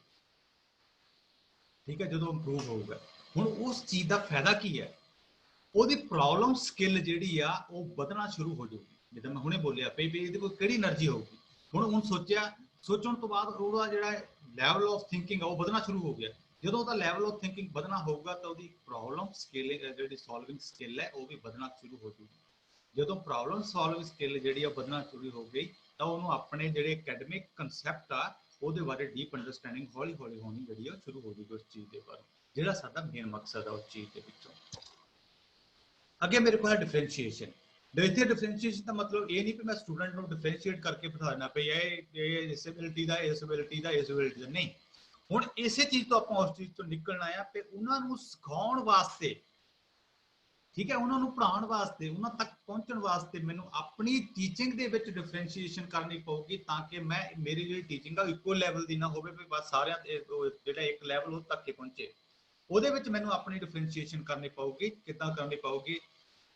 Task based on student abilities to ensure to no one get left behind, को पीछे ना रह जाए जो मैं करा रहा हूं। चो ਆਪਾਂ ਹੁਣ ਕਰਾਂਗੇ ਕਿਦਾਂ ਇਸ ਚੀਜ਼ ਤੋਂ। ਫਿਰ ਕਲਾਸਰੂਮ 'ਚ ਮੈਂ ਐਕਟੀਵਿਟੀ ਦਿੱਤੀ ਸਟੂਡੈਂਟ ਨੂੰ, ਠੀਕ ਹੈ। ਹੁਣ ਉਹਦੇ ਵਿੱਚ ਕੀ ਆ ਕਿ ਜਿਹੜੇ ਸਟੂਡੈਂਟ ਦੀ ਕੈਪੇਬਿਲਿਟੀ ਜ਼ਿਆਦਾ ਸੀ ਮੈਂ ਉਸ ਨੂੰ ਕੀ ਕੀਤਾ, ਥੋੜਾ ਜਿਹਾ ਸਟ੍ਰੈਚ ਕਰਤਾ। ਮੈਂ ਉਹਨੂੰ ਥੋੜਾ ਜਿਹਾ ਕੀ ਕੀਤਾ ਕਿ ਸਟ੍ਰੈਚ ਕਰਤਾ ਉਸ ਸਟੂਡੈਂਟ ਨੂੰ, क्योंकि ਉਹਦੀ ਕੈਪੇਬਿਲਿਟੀ ਜ਼ਿਆਦਾ ਹੈ, ਉਹਦੇ ਕੋਲ ਹਾਇਰ ਅਕੈਡਮਿਕ ਕੈਪੇਬਿਲਿਟੀ ਜ਼ਿਆਦਾ ਹੈ। ਹੁਣ ਮੈਂ ਕੀ ਕਰੂੰਗਾ, ਉਸ ਸਟੂਡੈਂਟ ਨੂੰ ਸਪੋਰਟ ਕਰੂੰਗਾ। ਉਹ ਸਟੂਡੈਂਟ ਜਿਹੜੇ ਲੈਸ ਕੈਪੇਬਿਲਿਟੀ ਵਾਲੇ ਹੈਗੇ ਆ ਜਾਂ ਜਿਨ੍ਹਾਂ ਦੀ ਐਬਿਲਿਟੀ ਘੱਟ ਹੈ ਉਹਨਾਂ ਨੂੰ ਮੈਂ ਸਪੋਰਟ ਕਰੂੰਗਾ। ਠੀਕ ਹੈ, ਹੁਣ ਹੋਊਗਾ ਕੀ, ਹੌਲੀ ਹੌਲੀ ਕਲਾਸਰੂਮ ਦੇ ਵਿੱਚ ਆਪਣੇ ਆਪ ਇੱਕ ਮਾਹੌਲ ਲੈਵਲ ਦਾ ਬਣ ਜਾਊਗਾ। ਜਿਹੜੇ ਸਟੂਡੈਂਟ ਨੂੰ ਸਟ੍ਰੈਚ ਕੀਤਾ ਸੀ ਉਹਨੂੰ ਕੀ ਹੈ, ਉਹਨੂੰ ਤਾਂ ਪਤਾ ਹੀ ਹੈ, ਉਹਨੂੰ ਤਾਂ ਜਵਾਬ ਦੇ ਹੀ ਦੇਣਾ। ਦੂਸਰੇ ਨੂੰ ਮੈਂ ਸਪੋਰਟ ਕਰਤਾ, ਦੋਨੇ ਕੀ ਹੈ ਇੱਕ ਲੈਵਲ ਦੇ ਬਰਾਬਰ, ਇੱਕ ਲੈਵਲ ਤੇ ਆ ਜਾਣਗੇ ਜਦੋਂ ਮੈਂ ਆਪਣੀ ਟੀਚਿੰਗ ਦੇ ਵਿੱਚ ਡਿਫਰੈਂਸ਼ੀਏਸ਼ਨ ਲੈ ਕੇ ਆਊਂਗਾ। ਜਦੋਂ ਮੈਂ ਆਪਣੀ ਟੀਚਿੰਗ ਦੇ ਵਿੱਚ ਡਿਫਰੈਂਸ਼ੀਏਸ਼ਨ ਨਹੀਂ ਲੈ ਕੇ ਆਉਂਗਾ, ਇਟ ਮੀਨਸ ਮੇਰਾ ਇੱਕ ਲੈਵਲ ਦਾ ਟੀਚਿੰਗ ਹੋਊਗੀ ਤਾਂ ਉਹ ਇੱਕ ਲੈਵਲ ਦੇ ਸਟੂਡੈਂਟ ਤੱਕ ਹੀ ਪਹੁੰਚੀ ਹੋਈ। ਜਿੱਦਾਂ ਆਪਾਂ ਪਹਿਲਾਂ ਗੱਲ ਕੀਤੀ ਹੈ ਵੀ ਮੇਰੇ ਕੋਲ ਡਿਫਰੈਂਟ ਸਟੂਡੈਂਟ ਹੋਣਗੇ, ਉਹਨਾਂ ਦੀ ਐਬਿਲਿਟੀ ਵੀ ਅਲੱਗ-ਅਲੱਗ ਹੋਊਗੀ, ਮੈਨੂੰ ਸਾਰਿਆਂ ਤੱਕ ਪਹੁੰਚਣਾ ਹੈ। ਉਹਨਾਂ ਸਾਰਿਆਂ ਤੱਕ ਪਹੁੰਚਣ ਵਾਸਤੇ ਮੈਨੂੰ ਆਪਣੀ ਟੀਚਿੰਗ ਦੇ ਵਿੱਚ ਡਿਫਰੈਂਸ਼ੀਏਸ਼ਨ ਲੈ ਕੇ ਆਉਣੀ ਪਊਗੀ। ਹੁਣ ਜਿੱਦਾਂ ਇਹ ਡਿਸਕਸ਼ਨ ਕੱਲ ਵੀ ਹੋਈ ਸੀ, ਮੈਡਮ ਕੀਨੂ ਮੈਡਮ ਨੇ ਕੀਤੀ ਸੀ, ਟੈਕਨੋਲੋਜੀ ਇਨ ਕਲਾਸਰੂਮ। ਹੁਣ ਟੈਕਨੋਲੋਜੀ ਇਨ ਕਲਾਸਰੂਮ ਦੇ ਵਿੱਚ ਆਪਾਂ ਕਰਦੇ ਕੀ ਹੈ, ਜਦੋਂ ਆਪਾਂ ਨੂੰ ਮੋਡੀਫਿਕੇਸ਼ਨ ਕਰਨੀ ਪਊਗੀ ਆਪਣੀ ਟੀਚਿੰਗ ਦੇ ਵਿੱਚ ਤਾਂ ਆਪਾਂ ਨੂੰ ਟੈਕਨੋਲੋਜੀ ਯੂਜ਼ ਕਰਨੀ ਪਊਗੀ ਉਸ ਚੀਜ਼ ਦੇ ਵਿੱਚ। ਠੀਕ ਹੈ, ਹੁਣ ਆਪਾਂ ਪੜ੍ਹਾ ਰਹੇ ਹਾਂ ਜ਼ੂਮ ਦੇ ਉੱਪਰ, ਆਪਾਂ ਕਲਾਸ ਲੈ ਰਹੇ ਹਾਂ। ਸਪੋਜ਼ ਕਰੋ ਜ਼ੂਮ ਨਾ ਹੁੰਦਾ ਜਾਂ WhatsApp ਨਾ ਹੁੰਦਾ, ਫਿਰ ਆਪਾਂ ਕਲਾਸ ਕਿੱਦਾਂ ਲੈਣੀ ਸੀ? ਕੋਈ ਸਾਧਨ ਨਹੀਂ ਸੀ ਫਿਰ ਕਲਾਸ ਲੈਣ ਦਾ। ਜਾਂ ਤਾਂ ਆਪਾਂ ITI ਜਾਂਦੇ ਜਾਂ ਫਿਰ ਆਪਾਂ ਕਲਾਸਰੂਮ 'ਚ ਜਾਂਦੇ, ਫਿਰ ਕਲਾਸ ਲੈ ਸਕਦੇ ਸੀ। ਅਦਰਵਾਈਜ਼ ਫੋਨ ਕਾਲ ਤੇ ਆਪਾਂ ਕਲਾਸ ਲੈ ਨਹੀਂ ਸਕਦੇ ਸੀ। ਹੁਣ ਆਪਾਂ ਨੂੰ ਕੀ ਕੀਤਾ, ਆਪਾਂ ਆਪਣੀ ਟੀਚਿੰਗ ਨੂੰ ਕੰਟੀਨਿਊ ਕਰਨ ਲਈ ਉਹਨਾਂ ਸਟੂਡੈਂਟ ਦੇ ਫਿਊਚਰ ਨੂੰ ਦੇਖਦੇ ਹੋਏ ਆਪਾਂ ਕੀ ਕੀਤਾ, ਜ਼ੂਮ ਦੇ ਉੱਪਰ ਕਲਾਸਾਂ ਲੈਣੀਆਂ ਸ਼ੁਰੂ ਕਰਤੀਆਂ, ਜੋ ਤੁਸੀਂ ਸਾਰੇ ਲੋਕ ਲੈਂਦੇ ਹੋ ਬੜੇ ਵਧੀਆ ਢੰਗ ਦੇ ਨਾਲ। ਠੀਕ ਹੈ ਜੀ, ਹੁਣ ਮੈਂ ਕੀ ਕੀਤਾ, ਆਪਣੀ ਟੀਚਿੰਗ ਦੇ ਵਿੱਚ ਕੀ ਲੈ ਕੇ ਆਇਆ, ਮੈਂ ਆਪਣੇ ਕਲਾਸਰੂਮ ਦੇ ਵਿੱਚ ਕੀ ਲੈ ਕੇ ਆਇਆ, ਟੈਕਨੋਲੋਜੀ ਲੈ ਕੇ ਆਇਆ। ਠੀਕ ਹੈ ਜੀ, ਹੁਣ ਜਦੋਂ ਮੈਂ ਟੈਕਨੋਲੋਜੀ ਕਲਾਸਰੂਮ ਦੇ ਵਿੱਚ ਲੈ ਕੇ ਆਉਂਗਾ ਤਾਂ ਉਹ ਸਟੂਡੈਂਟ ਨੂੰ ਐਕਟਿਵਲੀ ਐਨਗੇਜ ਕਰ ਦੇਗੀ। ਠੀਕ ਹੈ, ਜਦੋਂ ਸਟੂਡੈਂਟ ਐਕਟਿਵਲੀ ਐਨਗੇਜ ਹੋ ਜਾਊਗਾ ਤਾਂ ਉਹਦੀ ਜਿਹੜੀ ਸਿੱਖਣ ਦੀ ਸਮਰੱਥਾ ਆ ਉਹ ਵੀ ਵੱਧ ਜਾਊ। ਹੁਣ ਕਿੱਦਾਂ, ਫਾਰ ਐਗਜ਼ਾਮਪਲ ਸਪੋਜ਼ ਕਰੋ ਮੈਂ ਇੱਕ ਮਕੈਨੀਕਲ ਫੀਲਡ ਦੇ ਵਿੱਚੋਂ ਮੈਂ ਵੈਸੇ ਐਗਜ਼ਾਮਪਲ ਚੱਕ ਲੈਂਦਾ ਫਿਰ ਸਪੋਜ਼ ਕਰੋ ਮੈਂ 4 ਸਟ੍ਰੋਕ ਇੰਜਨ ਪੜ੍ਹਾ ਰਿਹਾ ਸਟੂਡੈਂਟ ਨੂੰ, ਮੈਂ ਸਿੰਪਲ ਪਹਿਲਾਂ ਵੀ ਐਗਜ਼ਾਮਪਲ ਲਈ ਸੀ, 4 ਸਟ੍ਰੋਕ ਇੰਜਨ ਪੜ੍ਹਾ ਰਿਹਾ ਸਟੂਡੈਂਟ ਨੂੰ, ਮੰਨ ਲਓ ਹੁਣ ਜੇ ਮੈਂ ਵਾਈਟ ਬੋਰਡ ਜਾਂ ਬਲੈਕ ਬੋਰਡ ਦੇ ਉੱਪਰ ਸਟੂਡੈਂਟ ਨੂੰ ਦੱਸਣਾ ਹੋਊਗਾ ਵੀ ਇਹ 4 ਸਟ੍ਰੋਕ ਇੰਜਨ ਆ, ਤੇ ਮੇਰਾ ਖਿਆਲ ਉਹ ਦੱਸਣ ਨੂੰ ਪੂਰਾ 1 ਦਿਨ ਲੱਗ ਜਾਊਗਾ। ਪਹਿਲਾਂ ਮੈਂ ਫਿਗਰ ਡਰਾ ਕਰੂੰਗਾ, ਫਿਰ 4 ਸਟ੍ਰੋਕ ਦੀ ਫਿਗਰ ਡਰਾ ਕਰੂੰਗਾ, ਫਿਰ ਮੈਂ ਉਹਨਾਂ ਦੀ ਵਰਕਿੰਗ ਦੱਸੂੰਗਾ, ਫਿਰ ਮੈਂ ਜਿਹੜੇ 4 ਸਟ੍ਰੋਕ ਅਲੱਗ-ਅਲੱਗ ਤਰ੍ਹਾਂ ਕਿੱਦਾਂ ਵਰਕ ਕਰਦੇ ਉਹ ਸਮਝਾਊਂਗਾ ਉਸ ਚੀਜ਼ ਦੇ ਵਿੱਚੋਂ। ਇਹੀ ਜਿਹੜਾ ਮੇਰਾ ਇੱਕ ਟੌਪਿਕ ਹੈ, ਇਹ ਮੇਰਾ ਖਿਆਲ ਆ ਮੈਂ ਘੰਟੇ 'ਚ ਪੂਰਾ ਕਰ ਸਕਦਾ ਜੇ ਅਗਰ ਮੇਰੇ ਕੋਲ ਟੈਕਨੋਲੋਜੀ ਹੈ, ਮੇਰੇ ਕੋਲ LED ਪ੍ਰੋਜੈਕਟਰ ਹੈ, ਮੇਰੇ ਕੋਲ ਇੰਟਰੈਕਟਿਵ ਵਾਈਟ ਬੋਰਡਸ ਹੈ। ਅਗਰ ਨਹੀਂ ਹੈ ਤਾਂ ਮੇਰੇ ਕੋਲ ਮੋਬਾਈਲਸ ਹੈ, ਜਿੱਦਾਂ ਆਪਾਂ ਪਹਿਲਾਂ ਗੱਲ ਕੀਤੀ। ਉਹ ਤੇ ਮੈਂ ਕੀ ਕਰ ਸਕਦਾ, ਇਮੇਜ ਦਿਖਾ ਸਕਦਾ, ਮੈਂ ਉੱਤੇ ਵੀਡੀਓ ਦਿਖਾ ਸਕਦਾ। ਉਸ ਚੀਜ਼ ਦੇ ਨਾਲ ਕੀ ਹੋਊਗਾ ਵੀ ਪਹਿਲਾਂ ਤਾਂ ਮੈਂ ਸਿਰਫ ਦੇਖ ਰਿਹਾ, ਹੁਣ ਜਦੋਂ ਮੈਂ ਤੁਹਾਡੇ ਕੋਲ, ਮੈਂ ਸਪੋਜ਼ ਐਗਜ਼ਾਮਪਲ ਲੈ ਲਵਾਂ ਵੀ ਜੇ ਮੈਂ ਤੁਹਾਨੂੰ ਕੱਲਾ ਗਾਣਾ ਸੁਣਾਵਾਂ ਤਾਂ ਮੇਰਾ ਖਿਆਲ ਤੁਸੀਂ ਕੱਲਾ ਗਾਣਾ ਸੁਣ ਕੇ ਤੁਹਾਡੇ ਤੇ ਇਫੈਕਟ ਘੱਟ ਹੋਊਗਾ। ਜੇ ਹੁਣ ਉਸੇ ਗਾਣੇ ਦੇ ਨਾਲ ਮੈਂ ਤੁਹਾਨੂੰ ਵੀਡੀਓ ਸਿਖਾਵਾਂ, ਦਿਖਾਵਾਂ, ਇਟ ਮੀਨਸ ਜ਼ਿਆਦਾ ਇਫੈਕਟਿਵ ਹੋ। ਠੀਕ ਹੈ, audio plus video that will be more effective as compared to only audio। ਇਸ ਕਰਕੇ ਸਾਨੂੰ ਕੀ ਹੈ, ਆਪਣੀ ਕਲਾਸਰੂਮ ਦੇ ਵਿੱਚ ਇਹ ਟੈਕਨੋਲੋਜੀ ਜਿਹੜੀ ਹੈ ਯੂਜ਼ ਕਰਨੀ ਪਊਗੀ ਅਗਰ ਮੈਂ ਸਟੂਡੈਂਟ ਦਾ ਜਿਹੜਾ ਲੈਵਲ ਆਫ ਲਰਨਿੰਗ ਹੈ ਉਸ ਚੀਜ਼ ਨੂੰ ਇੰਪਰੂਵ ਕਰਨਾ ਹੈ ਉਹਦੇ ਨਾਲ। ਅਗਲਾ ਮੇਰਾ ਹੈ ਬਿਹੇਵੀਅਰ ਮੈਨੇਜਮੈਂਟ, ਜਿੱਦਾਂ ਮੈਡਮ ਪਹਿਲਾਂ ਦੱਸ ਕੇ ਹਟੇ ਮਨਿੰਦਰ ਮੈਡਮ, ਤੇ ਉਹਦੇ ਵਿੱਚ ਆਪਾਂ ਬਿਹੇਵੀਅਰ ਚ ਕੱਢਦੇ ਕੀ। ਹੁਣ ਬਿਹੇਵੀਅਰ ਦਾ ਮਤਲਬ ਇੱਥੇ ਹੈ ਕੀ ਹੈ ਕਿ ਮੇਰੀ ਕਲਾਸ ਦੇ ਵਿੱਚ ਜਿਹੜਾ ਬਿਹੇਵੀਅਰ ਆ ਉਹ ਚਾਹੇ ਸਟੂਡੈਂਟ ਦਾ ਹੋਵੇ ਚਾਹੇ ਟੀਚਰ ਦਾ ਹੋਵੇ, that must be based on mutual respect, student ਵੱਲੋਂ ਵੀ ਐਜ਼ ਵੈਲ ਐਜ਼ ਟੀਚਰ ਵੱਲੋਂ। ਠੀਕ ਹੈ ਜੀ, ਕਿਉਂ ਵੀ ਮੈਂ ਹਰ ਇੱਕ ਟੀਚਰ ਦਾ, ਮੈਂ ਹਰ ਇੱਕ ਸਟੂਡੈਂਟ ਤੱਕ ਪਹੁੰਚ ਸਕਾਂ, ਕਾਹਦੇ ਵਾਸਤੇ, ਉਹਨਾਂ ਦਾ ਫੁੱਲ ਪੋਟੈਂਸ਼ੀਅਲ ਯੂਜ਼ ਕਰਨ ਵਾਸਤੇ। ਮੈਂ ਇੱਕ ਐਗਜ਼ਾਮਪਲ ਲੈ ਲਵਾਂ, ਸਪੋਜ਼ ਕਰੋ ਕਿ ਕੁਝ ਸਟੂਡੈਂਟ ਹੈ ਜਿਨ੍ਹਾਂ ਦਾ ਬਿਹੇਵੀਅਰ ਤੁਹਾਡੇ ਨਾਲ ਬਹੁਤ ਸਹੀ ਹੈ, ਠੀਕ ਹੈ, ਉਹਨਾਂ ਨਾਲ ਤੁਹਾਡੇ ਰਿਲੇਸ਼ਨ ਬੜਾ ਵਧੀਆ ਹੈ, ਤੁਸੀਂ ਉਹਨਾਂ ਤੋਂ ਕੁਝ ਵੀ ਕਰਾ ਲਓ ਉਹ ਬੜੇ ਆਰਾਮ ਨਾਲ ਕਰ ਦਿੰਦੇ, ਜਿੱਥੇ ਮਰਜ਼ੀ ਭੇਜ ਦਿਓ, ਜਿਹੜਾ ਮਰਜ਼ੀ ਕੰਮ ਦੇ ਦਿਓ। ਜਿਹਦੇ ਨਾਲ ਤੁਹਾਡਾ ਨਹੀਂ ਹੈ ਬਿਹੇਵੀਅਰ ਵਧੀਆ, ਉਹ ਸਟੂਡੈਂਟ ਕੀ ਕਰਦੇ, ਨਹੀਂ ਮੈਂ ਨਹੀਂ ਕੰਮ ਹੈ ਜੀ, ਮੈਨੂੰ ਮੈਂ ਜਾਣਾ ਹੈ ਜੀ, ਮੈਨੂੰ ਫਲਾਣਾ, ਮਤਲਬ ਕੁਝ ਵੀ ਕਹਿ ਸਕਦੇ। ਇਟ ਮੀਨਸ ਮੈਂ ਸਾਰਿਆਂ ਦੇ ਨਾਲ ਇਦਾਂ ਦਾ ਮਾਹੌਲ ਬਣਾਉਣਾ, ਇਦਾਂ ਦਾ ਬਿਹੇਵੀਅਰ ਜਿਹੜਾ ਐਸਟੈਬਲਿਸ਼ ਕਰਨਾ, ਇਦਾਂ ਦਾ ਰਿਲੇਸ਼ਨ ਐਸਟੈਬਲਿਸ਼ ਕਰਨਾ ਤਾਂ ਕਿ ਮੈਂ ਸਾਰੇ ਸਟੂਡੈਂਟ ਦਾ ਸਿੱਖਣ ਵਾਸਤੇ ਫੁੱਲ ਪੋਟੈਂਸ਼ੀਅਲ ਯੂਜ਼ ਕਰ ਸਕਾਂ। ਠੀਕ ਹੈ, ਹੁਣ ਬੋਲਦੇ ਆਪਾਂ ਬਿਹੇਵੀਅਰ ਮੈਨੇਜਮੈਂਟ, ਉਹ ਤੁਸੀਂ ਕਰਨਾ ਕਿੱਦਾਂ ਹੈ ਤੁਹਾਡੇ ਤੇ ਡਿਪੈਂਡ ਕਰਦਾ ਕਿ ਤੁਸੀਂ ਉਸ ਚੀਜ਼ ਤੋਂ ਕਿੱਦਾਂ ਮੈਨੇਜਮੈਂਟ ਕਰਨਾ। ਕਿਉਂਕਿ ਆਪਾਂ ਇਸ ਚੀਜ਼ ਨੂੰ ਤਾਂ ਮੰਨ ਕੇ ਚੱਲਦੇ ਪਏ ਜਿੰਨੇ ਵੀ ਕਲਾਸਰੂਮ ਹੈ ਉਹਨਾਂ ਦੇ ਵਿੱਚ ਜਿਹੜਾ ਆਪਣਾ ਮਾਹੌਲ ਹੈ ਜਾਂ ਐਨਵਾਇਰਨਮੈਂਟ ਹੈ, ਦੈਟ ਮਸਟ ਬੀ ਪੋਜ਼ਿਟਿਵ। ਉੱਥੇ ਕੋਈ ਸ਼ੋਰ ਸ਼ਰਾਬਾ ਨਹੀਂ ਹੋਣਾ ਚਾਹੀਦਾ, ਕੋਈ ਡਿਸਟਰਬੈਂਸ ਨਹੀਂ ਹੋਣੀ ਚਾਹੀਦੀ। ਅਗਰ ਡਿਸਟਰਬੈਂਸ ਹੈ ਤਾਂ ਆਪਾਂ ਉੱਥੇ ਪ੍ਰੋਡਕਟਿਵ ਲਰਨਿੰਗ ਨਹੀਂ ਕਰ ਸਕਦੇ। ਠੀਕ ਹੈ, ਹੁਣ ਆਪਾਂ ਉਸ ਚੀਜ਼ ਨੂੰ ਕੀ ਕਰਨਾ ਆ, ਇੱਕ ਮਿਊਚੁਅਲ ਅੰਡਰਸਟੈਂਡਿੰਗ ਦੇ ਨਾਲ ਆਪਾਂ ਇਦਾਂ ਦਾ ਮਾਹੌਲ ਬਣਾਉਣਾ that must be full of discipline and reward. ਅੱਗੇ ਹੈ ਮੇਰੇ ਕੋਲ ਪਰਸਨਲ ਡਿਵੈਲਪਮੈਂਟ, ਪ੍ਰੋਫੈਸ਼ਨਲ ਡਿਵੈਲਪਮੈਂਟ। ਹੁਣ ਪ੍ਰੋਫੈਸ਼ਨਲ ਡਿਵੈਲਪਮੈਂਟ ਵਿੱਚ ਕੀ ਹੈ ਕਿ ਜਿੱਦਾਂ ਜਿੱਦਾਂ ਆਪਾਂ ਨੇ ਟੈਕਨੋਲੋਜੀ ਇੰਪਰੂਵ ਹੁੰਦੀ ਹੈ, ਐਜੂਕੇਸ਼ਨ ਸਿਸਟਮ ਜਾਂ ਪਾਲਿਸੀ ਦੇ ਵਿੱਚ ਚੇਂਜ ਆਉਂਦੀ ਹੈ, ਤਾਂ ਮੈਨੂੰ ਉਸੇ ਚੀਜ਼ ਦੇ ਨਾਲ ਜਿਹੜਾ ਟੀਚਰ ਹੈ ਉਹਨੂੰ ਵੀ ਆਪਣੇ ਆਪ ਨੂੰ ਇੰਪਰੂਵ ਕਰਨਾ ਪਊਗਾ। ਹੁਣ ਇੰਪਰੂਵ ਕਿੱਦਾਂ ਕਰ ਸਕਦਾ, ਸਪੋਜ਼ ਕਰੋ ਆਪਾਂ ਇਹ ਜ਼ੂਮ ਦੀ ਕਲਾਸ ਲੈ ਰਹੇ ਸੀ, ਠੀਕ ਹੈ, ਇੱਕ ਸਾਰਿਆਂ ਨੂੰ ਤਾਂ ਪਤਾ ਨਹੀਂ ਸੀ ਕਿ ਜ਼ੂਮ ਦੀ ਕਲਾਸ ਲੈਣੀ ਕਿੱਦਾਂ ਹੈ। ਹੁਣ ਜ਼ੂਮ ਦੀ ਕਲਾਸ ਲੈਣ ਵਾਸਤੇ ਸਾਰਿਆਂ ਨੂੰ ਪਹਿਲਾਂ ਟ੍ਰੇਨਿੰਗ ਦਿੱਤੀ ਗਈ, ਠੀਕ ਹੈ, ਸਾਰਿਆਂ ਨੇ ਪਹਿਲਾਂ ਸਿੱਖਿਆ ਉਸ ਚੀਜ਼ ਦੇ ਵਿੱਚੋਂ, ਉਹਨਾਂ ਦੀ ਇੱਕ ਪ੍ਰੋਫੈਸ਼ਨਲ ਡਿਵੈਲਪਮੈਂਟ ਹੋਈ ਕਿ ਜ਼ੂਮ ਦੇ ਉੱਪਰ ਆਪਾਂ ਕਲਾਸ ਕਿੱਦਾਂ ਲੈਣੀ। ਜੇ ਆਪਾਂ ਇਹ ਐਗਜ਼ਾਮਪਲ ਲੈ ਸਕੀਏ ਕਿ ਸਪੋਜ਼ ਕਰੋ ਪਹਿਲਾਂ ਸਾਡੇ ਕੋਲ ਜਿਹੜਾ NSQF ਸਿਸਟਮ ਨਹੀਂ ਸੀ, ਠੀਕ ਹੈ, ਹੁਣ ਜਿਹੜਾ NSQF ਸਿਸਟਮ ਜਿਹੜਾ ਇੰਪਲੀਮੈਂਟ ਕੀਤਾ ਗਿਆ, ਹੁਣ ਉਸ ਨੂੰ ਇੰਪਲੀਮੈਂਟ ਕਰਨ ਤੋਂ ਪਹਿਲਾਂ ਸਾਰਿਆਂ ਨੂੰ ਪਹਿਲਾਂ ਟ੍ਰੇਨਿੰਗ ਦਿੱਤੀ ਗਈ ਤਾਂ ਕਿ ਉਹ ਨਵੇਂ ਜਿਹੜੀ ਪਾਲਿਸੀ ਚੇਂਜ ਹੋਈ ਹੈ ਉਹਦੇ ਨਾਲ ਫੈਮਿਲੀਅਰ ਹੋ ਜਾਣ, ਉਹਨੂੰ ਇੰਪਲੀਮੈਂਟ ਕਿੱਦਾਂ ਕਲਾਸ ਵਿੱਚ ਕਰਨਾ ਉਸ ਚੀਜ਼ ਦੇ ਬਾਰੇ ਸਾਰੇ ਸਿੱਖ ਲੈਣ। ਠੀਕ ਹੈ ਜੀ, ਹੁਣ ਉਸ ਚੀਜ਼ ਵਾਸਤੇ ਸਾਰਿਆਂ ਨੂੰ 1 ਦਿਨ ਦੀ 2 ਦਿਨ ਦੀ ਟ੍ਰੇਨਿੰਗ, ਜਿੰਨੇ ਦਿਨ ਦੀ ਵੀ ਸੀਗੀ ਟ੍ਰੇਨਿੰਗ ਦਿੱਤੀ ਗਈ ਤਾਂ ਕਿ ਉਸ ਚੀਜ਼ ਦੇ ਨਾਲ ਫੈਮਿਲੀਅਰ ਕੀਤਾ ਜਾ ਸਕੇ ਸਾਰਿਆਂ ਨੂੰ। ਇਟ ਮੀਨਸ ਕਿ ਜੇ ਮੈਂ ਪ੍ਰੋਡਕਟਿਵ ਲਰਨਿੰਗ ਕਰਾਣੀ ਆ, ਜੇ ਮੈਂ ਸਟੂਡੈਂਟ ਨੂੰ ਸਿਖਾਣਾ ਆ ਸਹੀ ਢੰਗ ਦੇ ਨਾਲ, ਤਾਂ ਮੈਨੂੰ ਜਿਉਂ-ਜਿਉਂ ਸਿਸਟਮ ਇੰਪਰੂਵ ਹੁੰਦਾ ਆ ਉਸੇ ਤਰ੍ਹਾਂ ਆਪਣੇ ਆਪ ਨੂੰ ਵੀ ਡਿਵੈਲਪ ਕਰਨਾ ਪਊਗਾ with the help of new technology, new courses, ਜੋ ਵੀ ਆਪਾਂ ਕਹਿ ਲਈਏ ਉਸ ਚੀਜ਼ ਦੇ ਵਿੱਚ। ਠੀਕ ਹੈ, ਉਹਦੇ ਵਿੱਚੋਂ ਅਗਰ ਮੈਂ ਨਹੀਂ ਕਰਦਾ ਤਾਂ ਮੈਂ ਸਪੋਜ਼ ਕਰਾਂ ਕਿ ਜ਼ੂਮ ਦੀ ਟ੍ਰੇਨਿੰਗ ਨਹੀਂ ਲੈਂਦਾ ਤਾਂ ਮੈਂ ਜ਼ੂਮ ਦੀ ਕਲਾਸ ਕਿੱਦਾਂ ਲਾਣੀ ਸੀ। ਅਗਰ ਮੈਂ NSQF ਦੇ ਬਾਰੇ ਸਿੱਖਦਾ ਹੀ ਨਾ ਤਾਂ ਮੈਂ NSQF ਕ੍ਰਾਈਟੇਰੀਆ ਕਿੱਦਾਂ ਫੋਲੋ ਕਰਨਾ ਸੀ ਉਸ ਚੀਜ਼ ਦੇ ਵਿੱਚ। ਹੁਣ ਸਾਰਿਆਂ ਦੇ ਵਿੱਚੋਂ ਆਪਾਂ ਨੂੰ ਕੁਝ ਨਾ ਕੁਝ ਇੰਪਰੂਵ ਕਰਨਾ ਪਊਗਾ ਕਿ ਟਾਈਮ ਟੂ ਟਾਈਮ ਜਿਹੜਾ ਟੀਚਰ ਹੈ ਉਹਨੂੰ ਵੀ ਆਪਣੀ ਪ੍ਰੋਫੈਸ਼ਨਲ ਡਿਵੈਲਪਮੈਂਟ ਕਰਨੀ ਪਊਗੀ ਤਾਂ ਕਿ ਉਹ ਆਪਣੀ ਟੀਚਿੰਗ ਨੂੰ एनहेंस कर सके ते जिहड़ी अपनी लर्निंग है क्लासरूम च ਉਹਨੂੰ ਵੀ ਜ਼ਿਆਦਾ ਇੰਪਰੂਵ ਕਰ ਸਕੇ ਉਸ ਚੀਜ਼ ਦੇ ਨਾਲ। ਠੀਕ ਹੈ ਜੀ, ਤੋਂ ਲਾਸਟ ਦੇ ਵਿੱਚ ਮੇਰੇ ਕੋਲ ਕੀ ਹੈ ਮੈਸੇਜ ਸੀਐਮ ਪੰਜਾਬ ਸਾਹਿਬ ਦਾ, ਜਿਹਦੇ ਵਿੱਚ ਆਪਣੇ ਕੋਲ ਉਹਨਾਂ ਨੇ ਦੱਸਿਆ ਕਿ ਆਪਾਂ ਕੋਵਿਡ ਜਿਹੜੀ ਆ ਉਹ ਤੋਂ ਬਚਣਾ ਕਿੱਦਾਂ ਹੈ। ਠੀਕ ਹੈ, ਕੋਵਿਡ-19 ਜਿਹੜੀ ਆ ਉਹ ਇੱਕ ਬਿਮਾਰੀ ਹੈ, ਇੱਕ ਕੀ ਕਹਿ ਸਕਦੇ ਆਪਾਂ ਹੁਣ ਇੱਕ ਸਮੱਸਿਆ ਚੱਲ ਰਹੀ ਹੈ ਸਾਰੇ ਦੇਸ਼ ਦੇ ਉੱਪਰ, ਸਾਰੇ ਵਰਲਡ ਦੇ ਉੱਪਰ, ਵੀ ਉਹਦੇ ਵਿੱਚੋਂ ਆਪਾਂ ਬਚਣਾ ਕਿੱਦਾਂ ਹੈ। ਜਿੰਨੇ ਵੀ ਉਹਨਾਂ ਨੇ ਕਹੇ ਸੀ ਸਟੈਪ ਉਹਨੂੰ ਫੋਲੋ ਕਰੋ, ਉਹਨਾਂ ਦਾ ਮੈਸੇਜ ਪੜ੍ਹੋ ਇੱਕ ਵਾਰ, ਆਪ ਵੀ ਸੇਫ ਰਹੋ, ਦੂਸਰਿਆਂ ਨੂੰ ਸੇਫ ਰੱਖੋ ਔਰ ਦੂਸਰਿਆਂ ਨੂੰ ਵੀ ਇਸ ਚੀਜ਼ ਬਾਰੇ ਜਾਣਕਾਰੀ ਦਿਓ। तो थैंक यू वेरी मच। मेरा ख्याल है मैं ਤੁਹਾਡੇ ਸਾਰਿਆਂ तक पहुंच पाया। अगर कोई फिर भी किते कमी रहे होगी तो जरूर दसो। अगर किसी ने कोई मेरे नाल डिस्कशन करनी है या तुसी कुछ ऐड करना चाहते हो इस चीज़ के बारे तो मैनू जरूर सलाह दिओ या जरूर दसो। थैंक यू वेरी मच जी। हाँ जी मनदीप सर। हाँ जी सर। हाँ जी हाँ जी, कोई भी इंक्वायरी है प्लीज जी अनम्यूट में प्लीज पार्टिसिपेंट्स अनम्यूट करके क्वेश्चन पूछ सकते हो सर नु, डिस्कशन कर सकते हो। माई सर अपने आप नु अनम्यूट कर लेना प्लीज। ठीक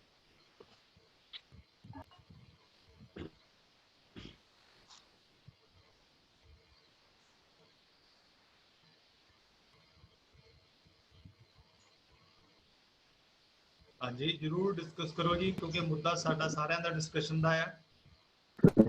ये कोई टीचिंग नहीं है, this is the platform to discuss everything.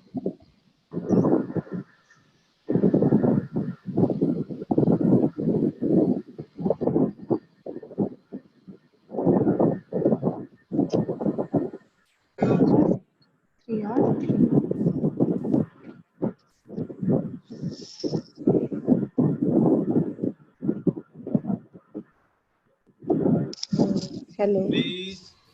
हाँ जी हाँ जी मैम। हाँ सत श्री अकाल जी सर। अगर कोई इरिटेटिंग स्टूडेंट होए क्लास विच ते ओनू किस तरीके नाल हैंडल किया जाएगा, किस तरीके नाल बिहेवियर रखना चाहिए ओदे नाल? मैडम अगर मैं एक एग्जांपल लवां, सपोज करो आप बहुत बड़ी क्लास में पढ़ाते हैं, ठीक है, उत्ते स्टूडेंट जिहड़े समझदार आंदे आ, सिक्खियो आंदे कुछ। अगर तुसी यही क्लास जिहड़ी है सपोज करके चलो फिर तुसी LKG स्टूडेंट नूं लैणी है या फर्स्ट स्टैंडर्ड दे लैणी है, UKG स्टूडेंट नूं लैणी है, ਹੁਣ ਉਹਨੂੰ ਆਪਾਂ ਕਿਸ ਤਰ੍ਹਾਂ ਕਰਦੇ ਆ ਡੀਲ? ਉਹ ਤਾਂ ਸਟੂਡੈਂਟ ਨੂੰ ਪੜ੍ਹਾਉਣਾ ਵੀ ਬਹੁਤ ਸੌਖਾ ਹੁੰਦਾ, ਉਹ ਔਖਾ ਹੁੰਦਾ, ਉਸ ਚੀਜ਼ ਨੂੰ ਤਾਂ ਪਤਾ ਵੀ ਨਹੀਂ ਹੁੰਦਾ ਕੁਝ ਚੀਜ਼ ਬਾਰੇ, ਠੀਕ ਹੈ ਜੀ। ਉਹਨੂੰ ਆਪਾਂ ਕਿੱਦਾਂ ਹੈਂਡਲ ਕਰਦੇ ਆ? With the help of love and affection. ਹਾਂਜੀ ਠੀਕ ਹੈ, ਆਪਾਂ ਪਿਆਰ ਨਾਲ ਹੀ ਹੈਂਡਲ ਕਰਦੇ ਆ। ਔਰ ਜਦੋਂ ਆਪਾਂ ਪਿਆਰ ਨਾਲ ਹੈਂਡਲ ਕਰਦੇ ਆ ਉਹਨਾਂ ਸਟੂਡੈਂਟਸ ਨੂੰ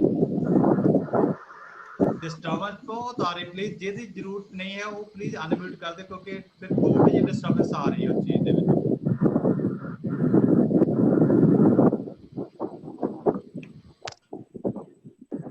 ठीक है जी मैम, क्योंकि अगर मैं सपोज करो मैं उसी एग्जांपल ते वापस आना फिर उन्होंने स्टूडेंट को तुसीं समझ के देखो कि उन्होंने स्टूडेंट को पढ़ाना कितना औखा होगा। साडे को तो फिर भी वो स्टूडेंट आते हैं, उन्होंने समझाना बहुत सौखा है जे तुसीं थोड़ा ध्यान दिओ उन्हां वल। उन्होंने समझाना कितना है? एक दो बार की है थोड़ा जिहा प्यार नाल हैंडल करो, हौली हौली उत्ते असर होना शुरू हो जाओ। इदां दा कोई स्टूडेंट नहीं होगा जिहड़ा तुहानूं बार-बार इरिटेट करो। ठीक है जी जी हाँ जी जी। No.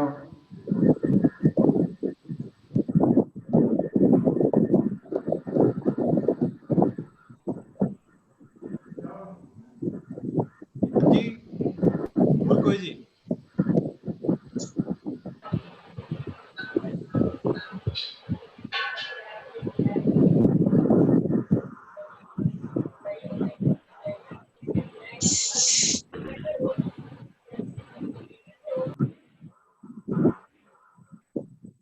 भाई सर ठीक है जी, टाइम लगभग ओवर हो रहा जी। ठीक है सर, ठीक है जी, थैंक यू वेरी मच। बहुत धन्यवाद सारिਆਂ ਦਾ। ठीक है जी, हाँ सारे लोग ठीक है जी। Thank you sir, thank you. ठीक है जी, okay. Thank you sir, thank you sir, Thank you, sir.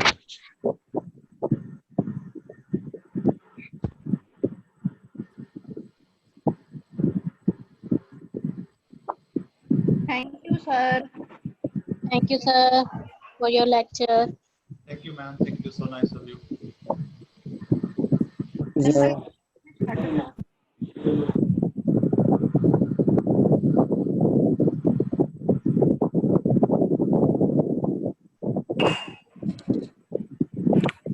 बहुत बहुत धन्यवाद सर जी, बहुत बहुत धन्यवाद सर जी, वेरी थैंकफुल, बहुत बहुत धन्यवाद सारे पार्टिसिपेंट, बहुत बहुत धन्यवाद करता हूँ।